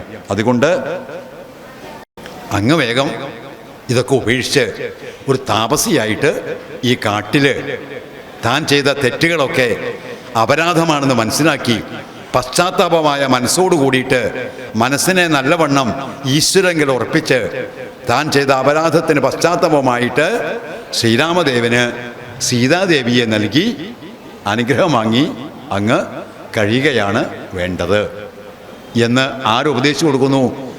കാലനേമി രാവണന് ഉപദേശിച്ചു കൊടുക്കുകയാണ്. മനസ്സിലായില്ലേ? അപ്പൊ ദുർജനങ്ങളുടെ ഉപദേശം, ഈ ദുർജനങ്ങളുടെ ഉപദേശവും പലപ്പോഴും അതിനനുസരിച്ചിട്ടുള്ള ഒരു ഫലമുണ്ടായിരുന്നെങ്കിലോ കർമ്മം നടത്തിയിരുന്നെങ്കിലോ രാമരാവണ യുദ്ധമൊന്നും ഉണ്ടാവില്ല. അപ്പോൾ ദുർജനങ്ങളാണെങ്കിലും അവരുടെ ഉപദേശം പലപ്പോഴും നമുക്ക് ചിലപ്പോൾ സ്വീകരിച്ചു കഴിഞ്ഞാൽ എന്ത് വരും? അത് നല്ലതിനായിട്ട് വരും എന്ന് അധ്യാത്മരാമായണം നമ്മളെ കാണിക്കുകയാണ്. മാത്രമല്ല, ഇനിയിപ്പോൾ അങ്ങക്ക് ഇത് പറഞ്ഞു കഴിഞ്ഞിട്ട് ഇനി അതങ്ങത് ചെയ്യണം എന്ന് നിർബന്ധമുണ്ട് എന്നുണ്ടെന്നുണ്ടെങ്കിൽ ഞാൻ അങ്ങ് പറഞ്ഞ പോലെ തന്നെ ചെയ്തോളാമെന്ന് പറഞ്ഞ് തൻ്റെ അനുചരനായിട്ട് ദേഹരക്ഷാർത്ഥമായിട്ട് ഒരു മായാജാലം കൊണ്ട് ഒരു താപസാശ്രമം ഉണ്ടാക്കി. ആ ആശ്രമം കണ്ട് ഹനുമാൻ വിചാരിച്ചു, ഇങ്ങനെ ഒരു ആശ്രമം ഇവിടെ കണ്ടിട്ടില്ലല്ലോ ഇതിനു മുമ്പേ ഇങ്ങനെ ഒരു ആശ്രമം കണ്ടിട്ടില്ലല്ലോ, എന്തായാലും ഒന്ന് ആശ്രമത്തിൽ ചെല്ലാമെന്ന് പറഞ്ഞ് ആശ്രമത്തിൽ ചെല്ലപ്പോൾ തൻ്റേതായിട്ടുള്ള കപടവേഷധാരിയായിട്ടുള്ള ആ കാലനേമി പറഞ്ഞു, അങ്ങ് വേഗം ഇവിടെ വിശ്രമിച്ചുകൊള്ളൂ, കുറച്ച് ദാഹജലം കിട്ടാനുണ്ടോ? വേഗം ഞാൻ ഇവിടുന്ന് ദാഹജലം തരാം. മാത്രമല്ല പക്വമായിട്ടുള്ള ഫലങ്ങളുമുണ്ട് ഇവിടെ. പക്വമായിട്ടുള്ള ഫലങ്ങൾ ഭക്ഷിച്ച് ദാഹമൊക്കെ തീർത്ത് ഞാനിവിടെ അങ്ങ് കുറച്ചു നേരം ഉറങ്ങിക്കൊള്ളുക ഭവാൻ. ഉറങ്ങിക്കൊള്ളാനാ പറഞ്ഞ, കുറച്ചു നേരം വിശ്രമിച്ചോളാനേ. എന്തിനു വേണ്ടിയിട്ടാ? സമയം കളയാൻ വേണ്ടിയിട്ടാണ്. പിറ്റേ ദിവസം രാവിലെ ആവുമ്പോൾ ആവരുത്, ഉറങ്ങിക്കൊള്ളുക ഭവാൻ എന്ന് പറഞ്ഞു. വേഗം തൻ്റെ കമണ്ഡലുവിലെ ജലമെടുത്ത് കൊടുത്തു. കമണ്ഡലുവിൻ്റെ തീർത്ഥം കൊടുത്തുണ്ട്. മാമകമായ കമണ്ഡലുസ്ഥം ജലാമാമയം തീരുവോളം കുടിച്ചിടുക.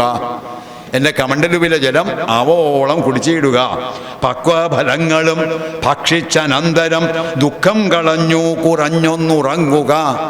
ദുഃഖമൊക്കെ ഇല്ലാണ്ടാക്കി ഫലങ്ങളൊക്കെ ഭക്ഷിച്ച് കുറഞ്ഞൊന്ന് ഉറങ്ങിക്കഴിഞ്ഞ് അങ്ങക്ക് ആശ്രമത്തിൽ നിന്ന് പോയി കഴിഞ്ഞാൽ ആ ഔഷധങ്ങളൊക്കെ എടുത്തുകൊണ്ട് വന്ന് അങ്ങയുടെ ആ രാമലക്ഷ്മണന്മാരൊക്കെ അപ്പം തന്നെ, ഇപ്പം ഇതൊക്കെ ചെല്ലുമ്പോഴേക്കും തന്നെ അവരൊക്കെ തന്നെ ഇപ്പോൾ ഊർജ്ജസ്വലരായിട്ട് വന്നിട്ടുണ്ടാവും എന്ന് പറഞ്ഞപ്പോൾ ഒരു സംശയവും മാരുതിക്ക് അപ്പോൾ തോന്നിയില്ല. പക്ഷെ മാരുതി അപ്പം എന്ത് ചെയ്തു? പാരം പെരുതുമേ ദാഹമതുകൊണ്ടു പോരാ കമണ്ഡലു സംസ്ഥിതമാം ജലം എന്നങ്ങോട്ട് പറഞ്ഞു. ഈ കമണ്ഡലുവിൻ്റെ ജലം കൊണ്ടൊന്നും എൻ്റെ ദാഹം തീരണില്ല. അങ്ങയുടെ ഈ കമണ്ഡലുവിലെ ജലം കൊണ്ടൊന്നും എൻ്റെ ദാഹം തീരുന്നില്ല. അത്ര ദാഹമുണ്ട് എനിക്ക്. ഞാൻ കുറേ ദൂരമായി ചാടി പോരുന്നതേ ദാഹം കൊണ്ട്. അതുകൊണ്ട് പെരുകിയ ഈ ദാഹം തീർക്കാൻ വേണ്ടിയിട്ട് ഒരു ജലാശയം എവിടെയാണ് കിട്ടുക എന്ന് പറഞ്ഞ് അങ്ങ് എനിക്ക് കാണിച്ചു തരണം. ജലം കിട്ടുന്ന, ദാഹം തീർക്കാനുള്ള ജലാശയം കിട്ടാൻ വായു തനയനേവം ചൊന്ന നേരത്തു മായാരചിതനായ വടുവിനെ, ഒരു വടുവിനെ, മായാരൂപം കൊണ്ട് ഒരു വടുവിനെ, വടു എന്ന് പറഞ്ഞാൽ ഒരു ബ്രഹ്മസ്വരൂപിയായിട്ടുള്ള ഒരു വടു എന്ന് പറഞ്ഞു കഴിഞ്ഞാൽ ഒരു ബ്രാഹ്മണ കുട്ടിയാണ്. ഒരു കുട്ടിയെ ഉണ്ടാക്കി വഴി കാണിച്ചു കൊടുക്കാൻ വേണ്ടിയിട്ട് വാമനമൂർത്തി, വടുവാമനമൂർത്തി പോലെ, വാമനമൂർത്തിയെ പോലെ ഒരു വടുവിനെ ഉണ്ടാക്കിയുണ്ട് മായ കൊണ്ട്. കാലനേമി പറഞ്ഞു, നീ പോയിട്ട് എന്നാൽ മായയായിട്ടുള്ള ഈ വടുവിനോട് പറഞ്ഞു സ്ഥലം കാണിച്ചു കൊടുക്കൂ എന്ന് പറഞ്ഞ് വേഗം തോയാകരം ചെന്നു കാട്ടിക്കൊടുക്കെന്നു ഭൂയോ മുതാ കാലനേമിയും ചൊല്ലിനാൻ. നേത്രനിമീലിനം ചെയ്തു പാനീയവും പീത്വാമമാന്തികം പ്രാപിക്ക സത്വരം. നേത്രനിമീലിനം ചെയ്യുകയും, വെറുതെ പോയിട്ട് വെള്ളം കുടിക്കരുത്. എങ്ങനെ ചെയ്യണം? കണ്ണടച്ചിരുന്ന് ധ്യാനിച്ചിരുന്ന് ഈ വെള്ളം കുടിച്ചോളൂ. അങ്ങനെയാണ് ചെയ്യേണ്ടത്. നീ സൂത്രം മനസ്സിലാവണ്ടെന്ന് വിചാരിച്ചിട്ടാണ്. ഭഗവാനെ നല്ലോണം ധ്യാനിച്ച് കണ്ണടച്ച് ധ്യാനിച്ചിരുന്ന് വെള്ളം കുടിച്ച് വേഗം തിരിച്ചു വന്നോളൂ. കാണിച്ചു തരും വഴി, വെള്ളം കിട്ടാനുള്ള വഴി കാണിച്ചു തരും ഈ വടു. അവിടെ ചെന്ന് ധ്യാനിച്ച് കണ്ണടച്ച് ധ്യാനിച്ച് വേഗം വന്ന് തിരിച്ചു വന്നു കഴിഞ്ഞാൽ, എന്നാൽ നിനക്ക് ഔഷധം കണ്ടു കിട്ടുവാനിന്നു നല്ലൊരു മന്ത്രോപദേശം ചെയ്യുവേൻ. ആ ഔഷധം കിട്ടുവാനുള്ള മന്ത്രം ഞാൻ ഉപദേശിച്ചു തരാം. വേഗം പോയി വെള്ളം കുടിച്ചു വന്നോളൂ. കാട്ടിക്കൊടുക്കുമെന്ന് പറഞ്ഞ മായാരചിതനായിട്ടുള്ള വടുവിനെ വേഗം കാട്ടിക്കൊടുക്കാൻ വേണ്ടി ഈ വടുവിനെ മാരുതിയുടെ ഒപ്പം വിട്ടു. എന്നതു കേട്ടു വിശ്വാസേന മാരുതി. അപ്പോഴൊന്നും അവിശ്വാസം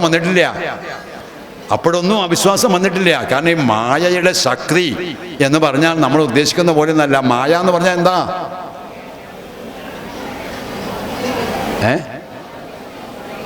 എന്താ മായ എന്ന് പറഞ്ഞാൽ? ഒരു പേരല്ലേ. ഇല്ലാത്തതിനെ ഉണ്ട് എന്ന് തോന്നിക്കുന്നതിനും ഇല്ലതിനെ ഇല്ല എന്ന് തോന്നിക്കുന്നതുമാണ് മായ. അപ്പൊ അതിൻ്റെ ശക്തി എത്രയാ? ഇല്ലാത്തൊരു വസ്തുവിനെ ഉണ്ടെന്നിങ്ങനെ തോന്നുക, ഉള്ള വസ്തുവിനെ അവിടെ ഇല്ല എന്ന് തോന്നുക. മനസ്സിൻ്റെ മായ എന്ന് പറഞ്ഞാൽ അതാണ്. ഇല്ലാത്തൊരു വസ്തു അവിടെ ഇങ്ങനെ ഉണ്ട്, അതവിടെ ഉണ്ട്. അപ്പം അതിന് ശരിക്കും ഈ പുരാണങ്ങളുടെ ഒരു ഉദാഹരണം പറയുന്നുണ്ട്. അതിന് പാശം എന്താണെന്ന് വെച്ചാൽ നമുക്ക് ശരിക്കും പറയുന്നത് വെച്ചാൽ ഈ പാമ്പും കയറും ആയിട്ട് പറയുന്ന ഒരു ഉദാഹരണം പറയും അല്ലേ. കയറ് കണ്ടു കഴിഞ്ഞിട്ട് പാമ്പാണെന്ന് വിചാരിക്കുക, ശരിക്കും പാമ്പല്ല. എന്നാൽ പാമ്പിനെ പോലെ നമ്മുടെ മനസ്സിനെ പേടിപ്പിക്കാൻ ആർക്ക് കഴിയും?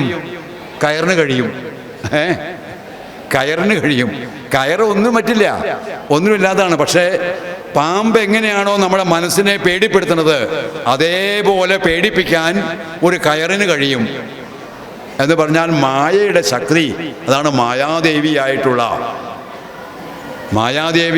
നാരായണിയായിട്ടുള്ള മായാവിയായിട്ടുള്ള നാരായണിയായിട്ടുള്ള ആ മായാദേവി ആ മായാദേവിയാണല്ലോ വേഗം അവിടെ ആ നന്ദിക ഗൃഹത്തിൽ ജനിച്ചത് അല്ലേ.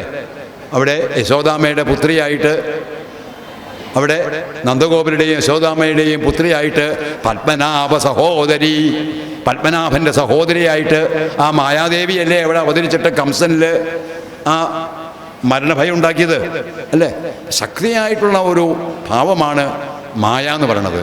അതുകൊണ്ട് ഈ മായയുടെ ശക്തി കൊണ്ട്, കാലനേമിയുടെ മായയുടെ ശക്തിയും മായാരചിതനായിട്ടുള്ള വടുവിൻ്റെ ശക്തിയും കൊണ്ട് തൻ്റെ മനസ്സിൽ വിശ്വാസമേ ഉണ്ടായില്ല. അത് തന്നെ യഥാർത്ഥമായിട്ടുള്ള ഒരു സന്യാസിയാണ്, തപസ്വിയാണ് എന്നുള്ള വിശ്വസിക്കാനേ ആർക്കും കഴിഞ്ഞുള്ളൂ, മാരുതിക്കും കഴിഞ്ഞുള്ളൂ. അവിടെ ചെന്ന് കണ്ണുമടച്ചു ആപീതടം പ്രാപിച്ചു തണ്ണീർ കുടിപ്പാൻ തുടങ്ങും ദശാന്തരേ. കണ്ണുമടച്ചിട്ട് നിമീലനം ചെയ്ത് ദാ തണ്ണീരങ്ങൾ കുടിക്കാൻ തുടങ്ങിയപ്പോഴോ വന്നു ഭയങ്കരിയായ മകരിയും ഉന്നതനായ മഹാകവി വീരനെ. മകരിയായിട്ടുള്ള രാക്ഷസിയായിട്ട് ഇങ്ങോട്ട് വന്നു. ഈ വടുവായിട്ട് വന്നിരിക്കുന്നതായിട്ടുള്ള ആ ബ്രാഹ്മണ സ്വരൂപൻ മകരി എന്നുള്ള പേരിൽ അതിഘോരമായിട്ടുള്ള ഒരു രാക്ഷസി രൂപം ധരിച്ചുകൊണ്ട് വേഗം ഈ മഹാകവിയായിട്ടുള്ള കവിവീരനായിട്ടുള്ള ഹനുമാനെ വിഴുങ്ങാൻ വേണ്ടിയിട്ട് തുടങ്ങി. കണ്ണടച്ചിരിക്കുകയല്ലേ, വേഗം അങ്ങോട്ട് വിഴുങ്ങിക്കാമെന്ന് വിചാരിച്ചു. അങ്ങനെ നേരത്തെ കണ്ണുമിഴിച്ചു കവീന്ദ്രനും നോക്കിനാൻ. ഇതങ്ങോട്ട് കണ്ടു കഴിഞ്ഞപ്പോൾ, പെട്ടെന്ന് ഈ മകരിയെ അങ്ങോട്ട് കണ്ടു കഴിഞ്ഞപ്പോൾ, കണ്ണൊന്ന് മിഴിച്ചിട്ട് അങ്ങോട്ട് നോക്കിക്കഴിഞ്ഞപ്പോൾ വക്രം പിളർന്നു കണ്ടോരു മകരിയെ ഹസ്തങ്ങൾ പിളർന്നാൻ കവീവരൻ. തൻ്റെ ഹസ്തങ്ങൾ കൊണ്ട് മകരിയെ അങ്ങോട്ട് നിശേഷമാക്കിയിട്ട് ഛിന്ന ഭിന്നമാക്കി.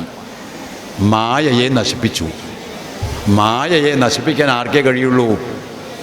ഭഗവാനും ഭഗവതിക്കേ കഴിയുള്ളൂ, ഭഗവത് ഭക്തന്മാർക്കേ കഴിയുള്ളൂ. മായയെ നശിപ്പിക്കാൻ നമ്മുടെ ഉള്ളിലുള്ള തോന്നലുകളുണ്ടല്ലോ, ഈ തോന്നലുകളെ, മായാ തോന്നലുകളെ ഒന്നുമില്ലാത്ത കാര്യമാവും നമ്മൾ വിചാരിക്കണത് അല്ലേ. ഉള്ള കാര്യങ്ങളൊന്നും ആവോ നമ്മൾ വിചാരിക്കണത്? ആണോ? ഒന്നുമില്ലാത്ത കാര്യമാവും. എന്തെല്ലാം വിചാരങ്ങളാണ് നമ്മുടെ മനസ്സിൽ വരിക അല്ലേ. ചില കാര്യങ്ങൾ നമ്മുടെ നല്ലത് വരേ ഇല്ല ചിലപ്പോൾ. അങ്ങനെ അനുഭവപ്പെട്ടിട്ടുണ്ടോ? എന്താ മിണ്ടാത്ത? ചില കാര്യങ്ങൾ വരുമ്പോൾ പറഞ്ഞാൽ നമുക്ക് എന്താ എപ്പോഴും നമ്മുടെ നല്ല നല്ല കാര്യങ്ങൾ വരില്ല. ഇപ്പോൾ നമ്മളിപ്പോൾ ഒരു ഉദാഹരണം വെച്ചാൽ, ഇപ്പോൾ നമ്മൾ മൊബൈലുണ്ട് എല്ലാവർക്കും. ഇപ്പോൾ മൊബൈലുണ്ട് കഴിഞ്ഞാൽ ആദ്യം നമ്മൾ വിളിച്ച് കഴിഞ്ഞിട്ട് കുറേ കഴിഞ്ഞ് ഒരു വൈകുന്നേരമായിട്ടും കാണാനില്ല, മൊബൈലെടുത്ത് വിളിച്ചു, ബെല്ലടിക്കണ്ട്, എടുക്കണില്ല. അയ്യോ എന്താ ഇപ്പോൾ പറ്റിയേ? അയ്യോ എന്തെങ്കിലും തിരക്കിലാവും അദ്ദേഹം, എന്തെങ്കിലും തിരക്കിലാവും. പക്ഷെ നമ്മുടെ മനസ്സിൽ ആ ചിന്ത പോവോ? എന്താ എടുക്കാത്തയാവോ എന്നുള്ള ചിന്തയിലേ വരിക. അപ്പോൾ ഈ മനസ്സിനുണ്ടാകുന്നതായിട്ടുള്ള മായാശക്തി ഉണ്ടാക്കുന്ന ചില ചിന്തകളുണ്ട്. ഈ മായാശക്തിയാകുന്ന ചിന്തകളെ നശിപ്പിക്കാനായിട്ടുള്ള ശക്തി ഉള്ളത് ഭഗവതിക്കാണ് ഉള്ളത്. ഭഗവതിയാണ് മായാശക്തിയെ മുഴുവൻ നശിപ്പിക്കുന്നത്. അതുകൊണ്ട് മായാവിയായിട്ട് വന്നതായിട്ടുള്ള മകരി എന്നുള്ള മായാവിയെ കവീന്ദ്രൻ ശ്രീരാമചന്ദ്രനെ നല്ലോണം ധ്യാനിച്ചുകൊണ്ട് തൻ്റെ മുഷ്ടി കൊണ്ട് ഒരു ഇടിയങ്ങട് കൊടുത്തു കഴിഞ്ഞപ്പോൾ അവിടുന്ന് ഹസ്തങ്ങൾ പിളർന്ന് ദേഹം ഉപേക്ഷിച്ചു മേൽപോട്ടു പോയതു ദേഹിയും മിന്നൽ പോലെ ഏതത് അത്ഭുതം എന്നാണ്. മിന്നൽ പോലെ ദേഹം ഉപേക്ഷിച്ച് ദേഹിയായിട്ട് മുന്നോട്ട് ആകാശത്തിലേക്ക് അങ്ങോട്ട് പോയി. മകരി ആകാശത്തേക്ക് പോയി. അവിടെ പോയിട്ടോ, പോയി കഴിഞ്ഞ ഒരു അപ്സരസായിട്ട്, സുന്ദരിയായിട്ട്, ഒരു സ്ത്രീയായിട്ട് അങ്ങോട്ട് മാറിയെന്ന. ആകാശത്ത് എന്നിട്ട് ആരായിട്ട് മാറി? ഒരു സുന്ദര അപ്സര സ്ത്രീയായിട്ട്. അഹല്യക്കൊക്കെ മോക്ഷം കൊടുത്ത പോലെ അല്ലേ.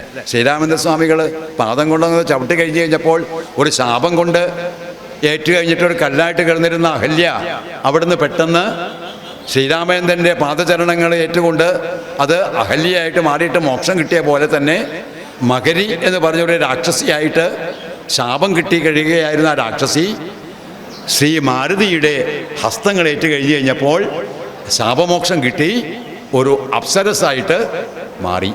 മുകളിൽ ചെന്ന് അപ്സരസായിട്ട് മാറി. ചേതോഹരാംഗിയാം അപ്സര സ്ത്രീമണി വാതാത്മജനോടു ചൊന്നാളതൂ നേരം. അപ്സരസായിട്ട് ചെന്ന് പറഞ്ഞു, നിന്നുടെ കാരുണ്യമുണ്ടാകയാൽ എനിക്കിന്നു വന്നു ശാപമോക്ഷം കവീവര, മുന്നമോരപ്സര സ്ത്രീ ഞാനൊരു മുനി തന്നെ ശാപേന രാക്ഷസിയായതും. അപ്സരസായിട്ടുള്ള ഞാൻ ഒരു മുനിയുടെ ശാപം കൊണ്ട് രാക്ഷസിയായിട്ടുള്ള എനിക്ക് അങ്ങ് ശാപമോക്ഷം നൽകി. ഞാനിത് അങ്ങയുടെ പാദകമലങ്ങളെ ആശ്രയിക്കുന്നു, ആഞ്ജനേയ സ്വാമികളുടെ പാദകമലങ്ങളെ ആശ്രയിക്കുന്നു കേട്ടോ. ശാപമോക്ഷം നൽകാൻ വേണ്ടിയിട്ട്, നമ്മുടെ മനസ്സിൻ്റെ ശാപങ്ങൾ തീരാൻ വേണ്ടിയിട്ട് നമ്മൾ നല്ലോണം ആ കമലങ്ങളിൽ ചേർന്നോളൂ കേട്ടോ. ആഞ്ജനേയ സ്വാമിയുടെയും ശ്രീ കാടാമ്പുഴ ഭഗവതിയുടെയും ശ്രീ രാമചന്ദ്രൻ്റെയും ഒക്കെ പാദകമലങ്ങളെ ചേർന്നോളൂ, പിടിച്ചോളൂ. മനസ്സിൻ്റെ ശാപങ്ങൾക്ക് മോക്ഷം കിട്ടാൻ അതല്ലാതെ വേറെ വഴിയൊന്നുമില്ല. മനസ്സിന് കിട്ടുന്ന അറിഞ്ഞും അറിയാതെയും നമ്മൾ ചെയ്യുന്നതായിട്ടുള്ള നിരവധി തരത്തിലുള്ള പ്രവൃത്തികളെ കൊണ്ട് നമ്മുടെ മനസ്സിന് കിട്ടുന്നതായിട്ടുള്ള ശാപത്തിൽ നിന്ന് മോക്ഷം കിട്ടാൻ വേണ്ടിയിട്ട് വേറെ ഒരു വഴിയില്ല കേട്ടോ. മനസ്സിലായില്ലേ? ചെറിയൊരു പാപം ചെയ്ത ആളായിരുന്നു പരീക്ഷിത്തെ അല്ലേ. കുഞ്ഞൊരു പാപം. ധർമ്മരാജാവിൻ്റെ പേരക്കുട്ടിയാണ്. ധർമ്മരാജാവിൻ്റെ പേരക്കുട്ടിയായിട്ടുള്ള ഈ പരീക്ഷത്തിന് ഒരു ചെറിയൊരു ശാപം കിട്ടി. ആ ശാപത്തിൽ നിന്ന് മുക്തി നേടാൻ വേണ്ടിയിട്ട് പശ്ചാത്തപിക്കുന്ന മനസ്സ്, തെറ്റുപോയി ഭഗവാനെ ഞാൻ കേട്ടോ. ശ്രീരാമേന്ദ്ര സ്വാമികളെ, അല്ലയോ കാടാമ്പുഴ ദേവി, തെറ്റ് പറ്റിപ്പോയി എനിക്ക് എന്ന് പറഞ്ഞാൽ അതിനേക്കാൾ വലിയ ഒരു ശാപമോക്ഷം വേറെ ഇല്ല. തെറ്റ് പറ്റാത്തവരായിട്ടൊന്നും ചിലപ്പോൾ ആരും ഉണ്ടായിക്കൊള്ളുന്നില്ല. അറിഞ്ഞും അറിയാതെയും ഒക്കെ പറ്റാം അല്ലേ. അറിയാതെ പറ്റുന്ന തെറ്റുകളൊക്കെ പൊറുക്കേണമേ ഭവാൻ, എല്ലാം അങ്ങ് പൊറുക്കണമേ എന്ന് പറഞ്ഞ് ആ പാദകമലങ്ങളിലേക്ക് അർപ്പിക്കുക. അർപ്പിച്ചു കഴിഞ്ഞാൽ അത് മുഴുവൻ, ആ ശാപങ്ങളെ മുഴുവൻ മാറ്റി നമ്മുടെ മനസ്സിനെ മുക്തമാക്കി നമ്മളെ അനുഗ്രഹിക്കും. യാതൊരു സംശയവുമില്ല. അതുകൊണ്ട് അങ്ങേ ധന്യമാലാതി മേ നാമം മഹാമതേ, ധന്യമാലി എന്ന പേരായിട്ടുള്ള എൻ്റെ പേര് അപ്സരസായിട്ട് ഞാനിതാ അങ്ങയെ നമിക്കുന്നു. രാവണപ്രേരിതനായിട്ട് കാലനേമി അങ്ങയെ ചതിക്കാനായിട്ട് ഒരു താപസൻ്റെ വേഷം ധരിച്ചുകൊണ്ട് മായാവിയായിട്ട് വന്ന് ഒരു മായ ആശ്രമം തീർത്ത് ആ ആശ്രമത്തിൽ അങ്ങയുടെ ഔഷധഹരണത്തിന് വിഘ്നം വരുത്താൻ വേണ്ടിയിട്ട് ചെയ്യുന്ന തന്ത്രമാണിത്. രാവണൻ്റെ കുതന്ത്രമാണിത്. അതുകൊണ്ട് അങ്ങയുടെ ധർമ്മം നിർവഹിക്കാൻ വേണ്ടി കാലനേമിയെ വധിച്ച് ഔഷധം കൊണ്ട് എത്രയും പെട്ടെന്ന് ലങ്കയിൽ ചെന്ന് കപിവരന്മാരെയും രാമലക്ഷ്മണന്മാരെയും മോഹാലസ്യത്തിൽ നിന്ന് ഉണർത്തി അവർക്ക് ജീവൽഗതി നൽകി ശ്രീരാമേന്ദ്ര സ്വാമികളുടെ ആ അനുഗ്രഹമായിട്ട് നേരെ നിന്ന് യുദ്ധത്തെ നയിച്ചുകൊണ്ട് അങ്ങ് ചെയ്യണം എന്ന് പറഞ്ഞ് ധന്യമാല എന്ന് പറഞ്ഞിട്ടുള്ള ആ അപ്സരസ് മാരുതിയെ നമസ്കരിച്ചു. വേഗം തന്നെ അത് പറഞ്ഞാൽ എന്തിനാണ് ഇനി അതിന് വൈകണ്ടെന്ന് പറഞ്ഞ് വേഗം ചെന്ന് പോയാളി വണ്ണം പറഞ്ഞവൾ മാരുതി മായാവിയാം കാലമേമി തന്നെ അന്തികെ. ഇത് പറഞ്ഞ് കേട്ട് കാലനേമിയുടെ അടുത്തേക്ക് അങ്ങോട്ട് ചെല്ലുകയാണ്. വെള്ളത്തിലൊക്കെ കുളിച്ച് മായയൊക്കെ നശിപ്പിച്ചു, മായാവിയെ നശിപ്പിച്ചു, ദാഹവും തീർത്തു, സകലതും തീർത്ത് കഴിഞ്ഞ് എല്ലാം നശിപ്പിച്ച് കഴിഞ്ഞ് കാര്യങ്ങളൊക്കെ മനസ്സിലായി വേഗം കാലനേമിയുടെ മായാശ്രമത്തിലേക്ക് അവിടെ ചെന്നു കഴിഞ്ഞപ്പോൾ ഈ കാലനേമിക്ക് ഇതൊന്നും അറിയില്ല. കാലനേമി എന്ന് ചോദിച്ചത് ഇതോട് കഴിഞ്ഞു എന്ന് വിചാരിച്ചുകൊണ്ടിരിക്കുകയാണ്. ചൊന്നാൻ അവനോടു ചൊന്നാൻ അസുരനും വന്നിടുവാൻ ഇത്ര വൈകിയതെന്തടോ. വേഗം പോയി വെള്ളം കുടിച്ചിട്ട് ഇങ്ങോട്ട് വരാനല്ലേ പറഞ്ഞത്. കണ്ണടച്ച് ധ്യാനിച്ച് വെള്ളം കുടിച്ചിട്ട് ഇങ്ങോട്ട് വരാനല്ലേ ഞാൻ പറഞ്ഞു വിട്ടത്. ഇങ്ങോട്ട് വരാൻ എന്താ അത്ര വൈകിയത്? കാലമിനി കളയാതെ വരിക നീ മൂലമന്ത്രോപദേശം ചെയ്യുവാൻ ആശു ഞാൻ. ഇനി നീ വേഗം വന്നിരുന്നോളൂ, ഞാൻ മൂലമന്ത്രം പറഞ്ഞുതരാം. ഞാൻ മന്ത്രോപദേശം ചെയ്യാം. മന്ത്രോപദേശം ചെയ്ത് കഴിഞ്ഞാൽ താപസനല്ലേ, താപസന്മാരെ ഗുരുവര്യന്മാരല്ലേ, അവരല്ലേ മന്ത്രോപദേശം ചെയ്യേണ്ടത്. ഇങ്ങനെയുള്ള മായാതാപസന്മാരുണ്ടാവുകയെ നമ്മുടെ ജീവിതത്തിലേ കേട്ടോ. നല്ലോണം ധരിച്ചോളൂ. മായാതാപസന്മാരുണ്ടാവും മൂലമന്ത്രോപദേശം ചെയ്യാനൊക്കെ ആയിട്ടേ. താപസികളായിട്ടുള്ളവരൊക്കെ ഉണ്ടാവാം. പതുക്കെ ഭഗവാനെയും ശ്രീരാമേന്ദ്ര സ്വാമികളെയും ഭഗവാനെയൊക്കെ ഇങ്ങനെ ഉപാസിച്ച് ആ മായയെ ഒന്ന് തിരിച്ചറിയാനുള്ള ശക്തി നമ്മുടെ മനസ്സിന് പതുക്കെ കിട്ടും. ഇതൊന്നും യഥാർത്ഥത്തിലുള്ളതല്ല, ഇതല്ല യഥാർത്ഥത്തിലുള്ളത് എന്ന് നമ്മൾ തിരിച്ചറിയാനുള്ള ശക്തി നമുക്ക് കിട്ടും. ആ ശക്തി കിട്ടിക്കഴിയുന്ന രീതിയിലേക്ക് വന്ന് ദക്ഷിണയും തന്ന അഭിവാദ്യവും ചെയ്യുക. ദക്ഷനായി വന്നുകൂടും ഭവാൻ നിർണയം. ഭവാൻ വേഗം വന്ന് ഇനി എനിക്ക് ദക്ഷിണയൊക്കെ തന്നോളൂ, ദക്ഷിണയൊക്കെ ചെയ്ത് എന്നെ പ്രദക്ഷിണം ചെയ്ത് നമസ്കരിച്ചോളൂ. അപ്പോൾ അങ്ങ് ആരായിത്തീരും? ദക്ഷനായിത്തീരും. ദക്ഷൻ എന്ന് പറഞ്ഞാൽ ബുദ്ധിമാൻ. അങ്ങ് ബുദ്ധിമാനായിത്തീരും. അങ്ങ് ബുദ്ധിമാനായിത്തീരും. ഞാൻ ഉപദേശം നൽകാം. അങ്ങ് ദക്ഷനായിത്തീരും. വേഗം വന്നോളൂ എന്ന് പറഞ്ഞ് വേഗം ഹനുമാനെ വിളിച്ച് ക്ഷണിച്ചു വരുത്തിയിരുത്തി. ഹനുമാൻ കാലനേമിയെ പ്രദക്ഷിണം ചെയ്ത് നമസ്കരിക്കാൻ വേണ്ടിയിട്ട് അവിടെ വന്നിരുന്നു. ഉടനെ ഇരിക്കുന്ന സമയത്ത് എന്ത് ചെയ്തു? ഇരിക്കുന്നതേ ഓർമ്മയുണ്ടായുള്ളൂ എന്നാണ് പറയണേ. അവിടെ അങ്ങോട്ട് ഇരുന്നതേ ഓർമ്മയുണ്ടായുള്ളൂ. തൽക്ഷണേ മുഷ്ടിയും ബദ്ധ്വാ ദൃഢതരം രക്ഷപ്രവരോത്തമമാങ്കേ കപീവരൻ ഒന്നടിച്ചാനതു കൊണ്ടവനും തഥാ ചെന്നു പൊക്കിയിടിനാൻ ധർമ്മരാജാലയം. ഒരൊറ്റ അടി അങ്ങോട്ട് കൊടുത്തുള്ളൂ. അങ്ങോട്ട് ഇരുന്നു. എന്നാൽ വന്ന് ദക്ഷിണ വാങ്ങിക്കോളൂ, പ്രദക്ഷിണം ചെയ്ത് വന്നിരുന്ന് ദക്ഷിണ തന്ന് ഉപദേശം സ്വീകരിച്ചോളൂ എന്നങ്ങോട്ട് പറയുന്നതേ ഓർമ്മയുണ്ടായുള്ളൂ.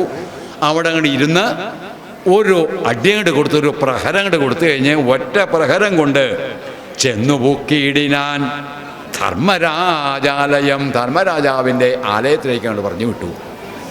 കാലൻ്റെ രാജ്യത്തേക്ക് അങ്ങോട്ട് പറഞ്ഞു വിട്ടു. മനസ്സിലായില്ലേ? കാലനേമിയെ അവിടെ അങ്ങോട്ട് വധിച്ചു.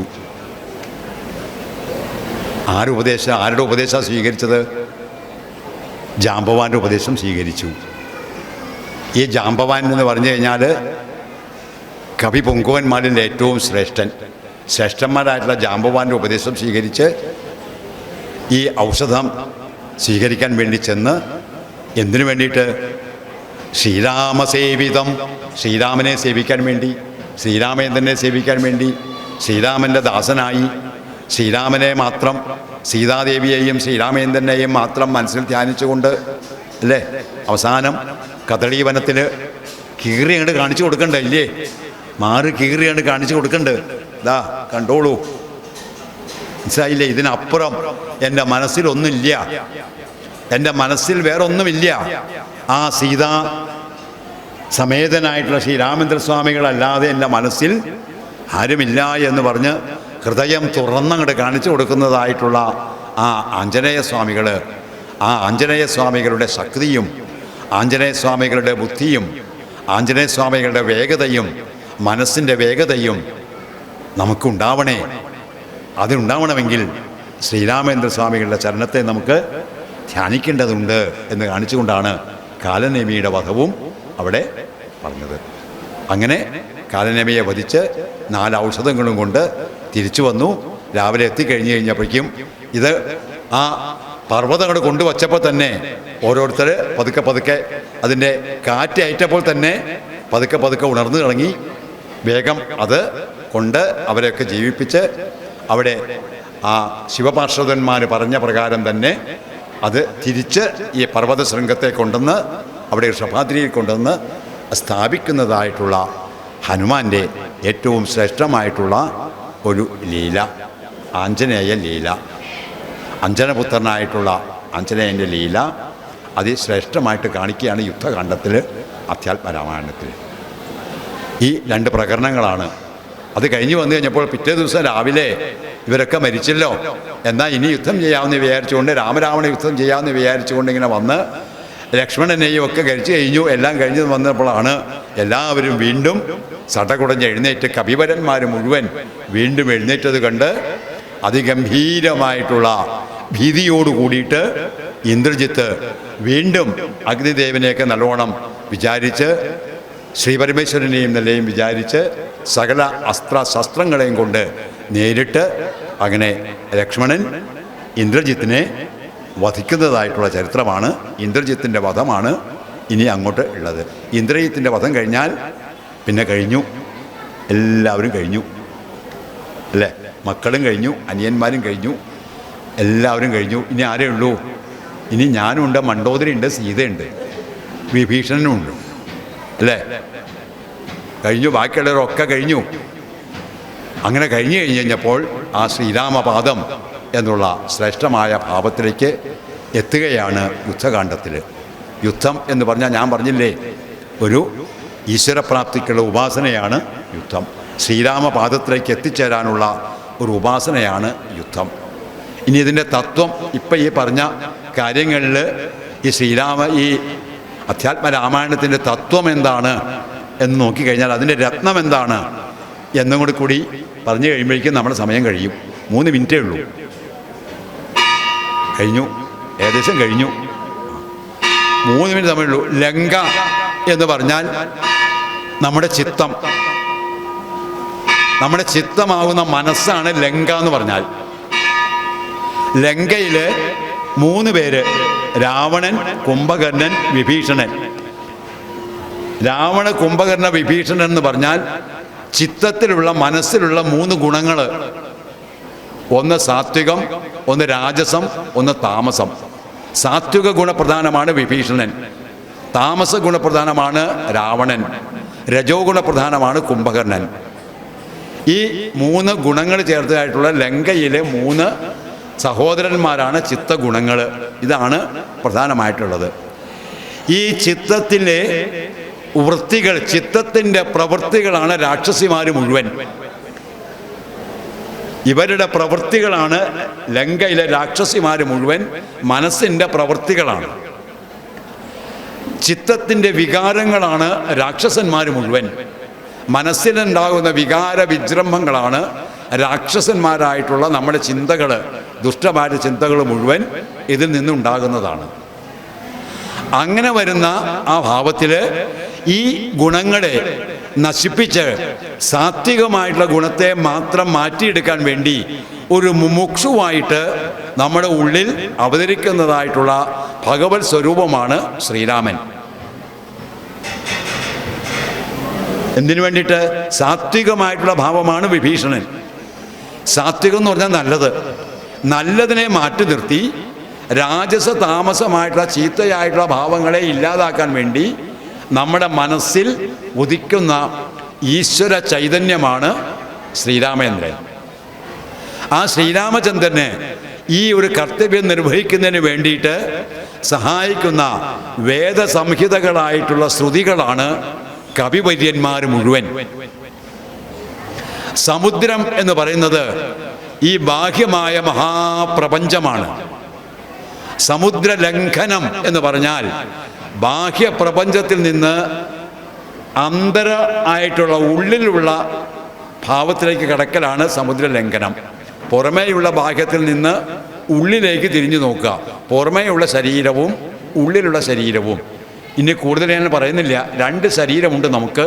ഒന്ന് സ്ഥൂലമായ ശരീരം, മറ്റൊന്ന് സൂക്ഷ്മമായ ശരീരം.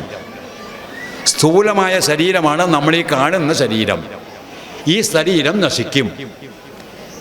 സ്ഥൂലമായ ശരീരം നശിക്കും. എത്ര സംരക്ഷിച്ചിട്ടും കാര്യമൊന്നുമില്ല, അത് നശിക്കും എപ്പോഴെങ്കിലും. ഇന്ന സമയത്തൊന്നും പറയാൻ പറ്റില്ല, ഇതൊക്കെ ഭഗവാന്റെ നിശ്ചയമാണ്. പക്ഷെ ഉള്ളിലുള്ള അതാണ് സമുദ്രം. അതിൻ്റെ ഉള്ളിലെ സമുദ്ര ലംഘനം നടത്തി ഈ ശ്രുതിഗീതകൾ മുഴുവൻ സമുദ്ര ലംഘനം നടത്തി എന്ന് രാമായണത്തിൽ പറയാൻ കാരണം അതിൻ്റെ ഉള്ളിലുള്ള ശരീരം സൂക്ഷ്മ ശരീരമാണ്. അതിന് നാശമില്ല. സൂക്ഷ്മ ശരീരം നശിക്കില്ല. ഈ ശരീരം പോയാലും നമ്മുടെ ഉള്ളിലുള്ള സൂക്ഷ്മമായ ശരീരം അത് മറ്റൊരു സ്ഥൂലമായ ശരീരത്തെ സ്വീകരിക്കും. അതിന് നാശമില്ല. അങ്ങനെയുള്ള സമുദ്രലംഘനം നടത്തി സൂക്ഷ്മ ശരീരവും ഭഗവാന്റെ ശ്രേഷ്ഠമായ ഭാവവുമായിട്ടുള്ള ശ്രീരാമചന്ദ്ര സ്വാമികളും ശ്രുതിഗീതകളായിട്ടുള്ള ശ്രുതിവാക്യങ്ങളായിട്ടുള്ള കവി പൊങ്കുവന്മാരുടെ സഹായത്തോടു കൂടി സാത്വികമായിട്ടുള്ള വിഭീഷണനെ ലങ്കയാകുന്ന മനസ്സിൻ്റെ അധിപനായിട്ട് മാറ്റുന്നതാണ് രാമായണം. ബാക്കിയുള്ള രാജസ താമസ ഗുണങ്ങളെ മുഴുവൻ ഇല്ലാണ്ടാക്കും. അവരെ മുഴുവൻ നശിപ്പിക്കും. കുംഭകർണനെയും രാവണനെയും വധിക്കും. അവരെ 2 പേരെയും ഇല്ലാണ്ടാക്കി നമ്മുടെ മനസ്സിൽ നല്ല ഗുണമായിട്ടുള്ള വിഭീഷണൻ്റെ ചൈതന്യത്തെ വളർത്തുന്ന രീതിയിലേക്ക് മനസ്സിൽ സാത്വിക ഗുണം ഭഗവാൻ ശ്രീരാമദേവൻ വളർത്തുന്നതാണ് രാമായണത്തിൻ്റെ ഭാവം. അപ്പോൾ അധ്യാത്മരാമായണം കഴിയുമ്പോൾ നമ്മുടെ ഉള്ളിൽ വിഭീഷണൻ ലങ്കാധിപതിയായിട്ട് തീരുന്നത് കാണാം, അല്ലേ? വിഭീഷണനെ ലങ്കാധിപതിയാക്കിയിട്ടല്ലേ അയോധ്യയിലേക്ക് തിരിച്ചു പോണത്. ഇനി ലങ്കാധിപതിയായിട്ട് അങ്ങ് ഇരുന്നോളൂ, നമ്മുടെ ചിത്തത്തിൻ്റെ അധിപനായിട്ട് ആരിരുന്നോളൂ? നല്ല ഭാവമുള്ള ഈശ്വരഭാവമുള്ള നല്ല ഗുണങ്ങൾ ഇനി അങ്ങയുടെ നമ്മുടെ മനസ്സിലിരുന്നോളൂ എന്ന് പറഞ്ഞാണ് സീതാദേവിയോട് കൂടിയിട്ട് അയോധ്യാപതിയായിട്ടുള്ള ജീവാത്മാവും പരമാത്മാവും ഒന്നിച്ചു ചേർന്ന് നമ്മുടെ മനസ്സിനുള്ളിൽ യോ അന്തപ്രവിശ്യ മമ വാചമിമാം പ്രസുപ്താമെന്ന് ധ്രുവൻ പറഞ്ഞ പോലെ ശരീരത്തിലെ ഓരോ കോശങ്ങളിലും വ്യാപിച്ചിരിക്കുന്ന ശക്തി സ്രോതസ്സായിട്ട് മാറുന്നത്.